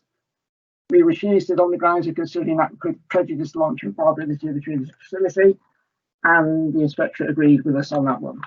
That's great. That's a good one. Next, we have again appeal that's been dismissed was for a single part 2-story re-extension at 11A Queens Road, Bridge North. This was one where the extension was covering the full width of the rear of the property, and the inspector agreed with the council in terms of the adverse impacts on neighbour amenity in terms of overbearing, overshadowing and loss of light. And then finally, we then got another application for a proposed self-built dwelling at Constant Shrewsbury. And again, it's one of these situations where it's not within a community hub or cluster from our the council's policy point of view, and therefore it's contrary to policy, and the self-build element we've established from numerous appeals is no different to an open market property in terms of planning policy. Thank you, John. Thank you very much. Thank you very much, Richard. I assume no one's got any questions, otherwise you'd have put something in the chat bar. The date of the next meeting is on Tuesday, the 20th of October at 2 p.m. I'm going to now close the meeting, but I'd like to thank both officers and members for your perseverance. I'm afraid officers haven't had it all their own way this afternoon, but that's the nature of things. Particularly like to thank the substitutes for stepping forward, and can I wish you a safe journey back to whichever part of your home you're now bound. Don't trip over the charge cable. Take care, everybody. Yeah, cheers. Bye-bye. Bye-bye. Thank you. Bye-bye. Bye.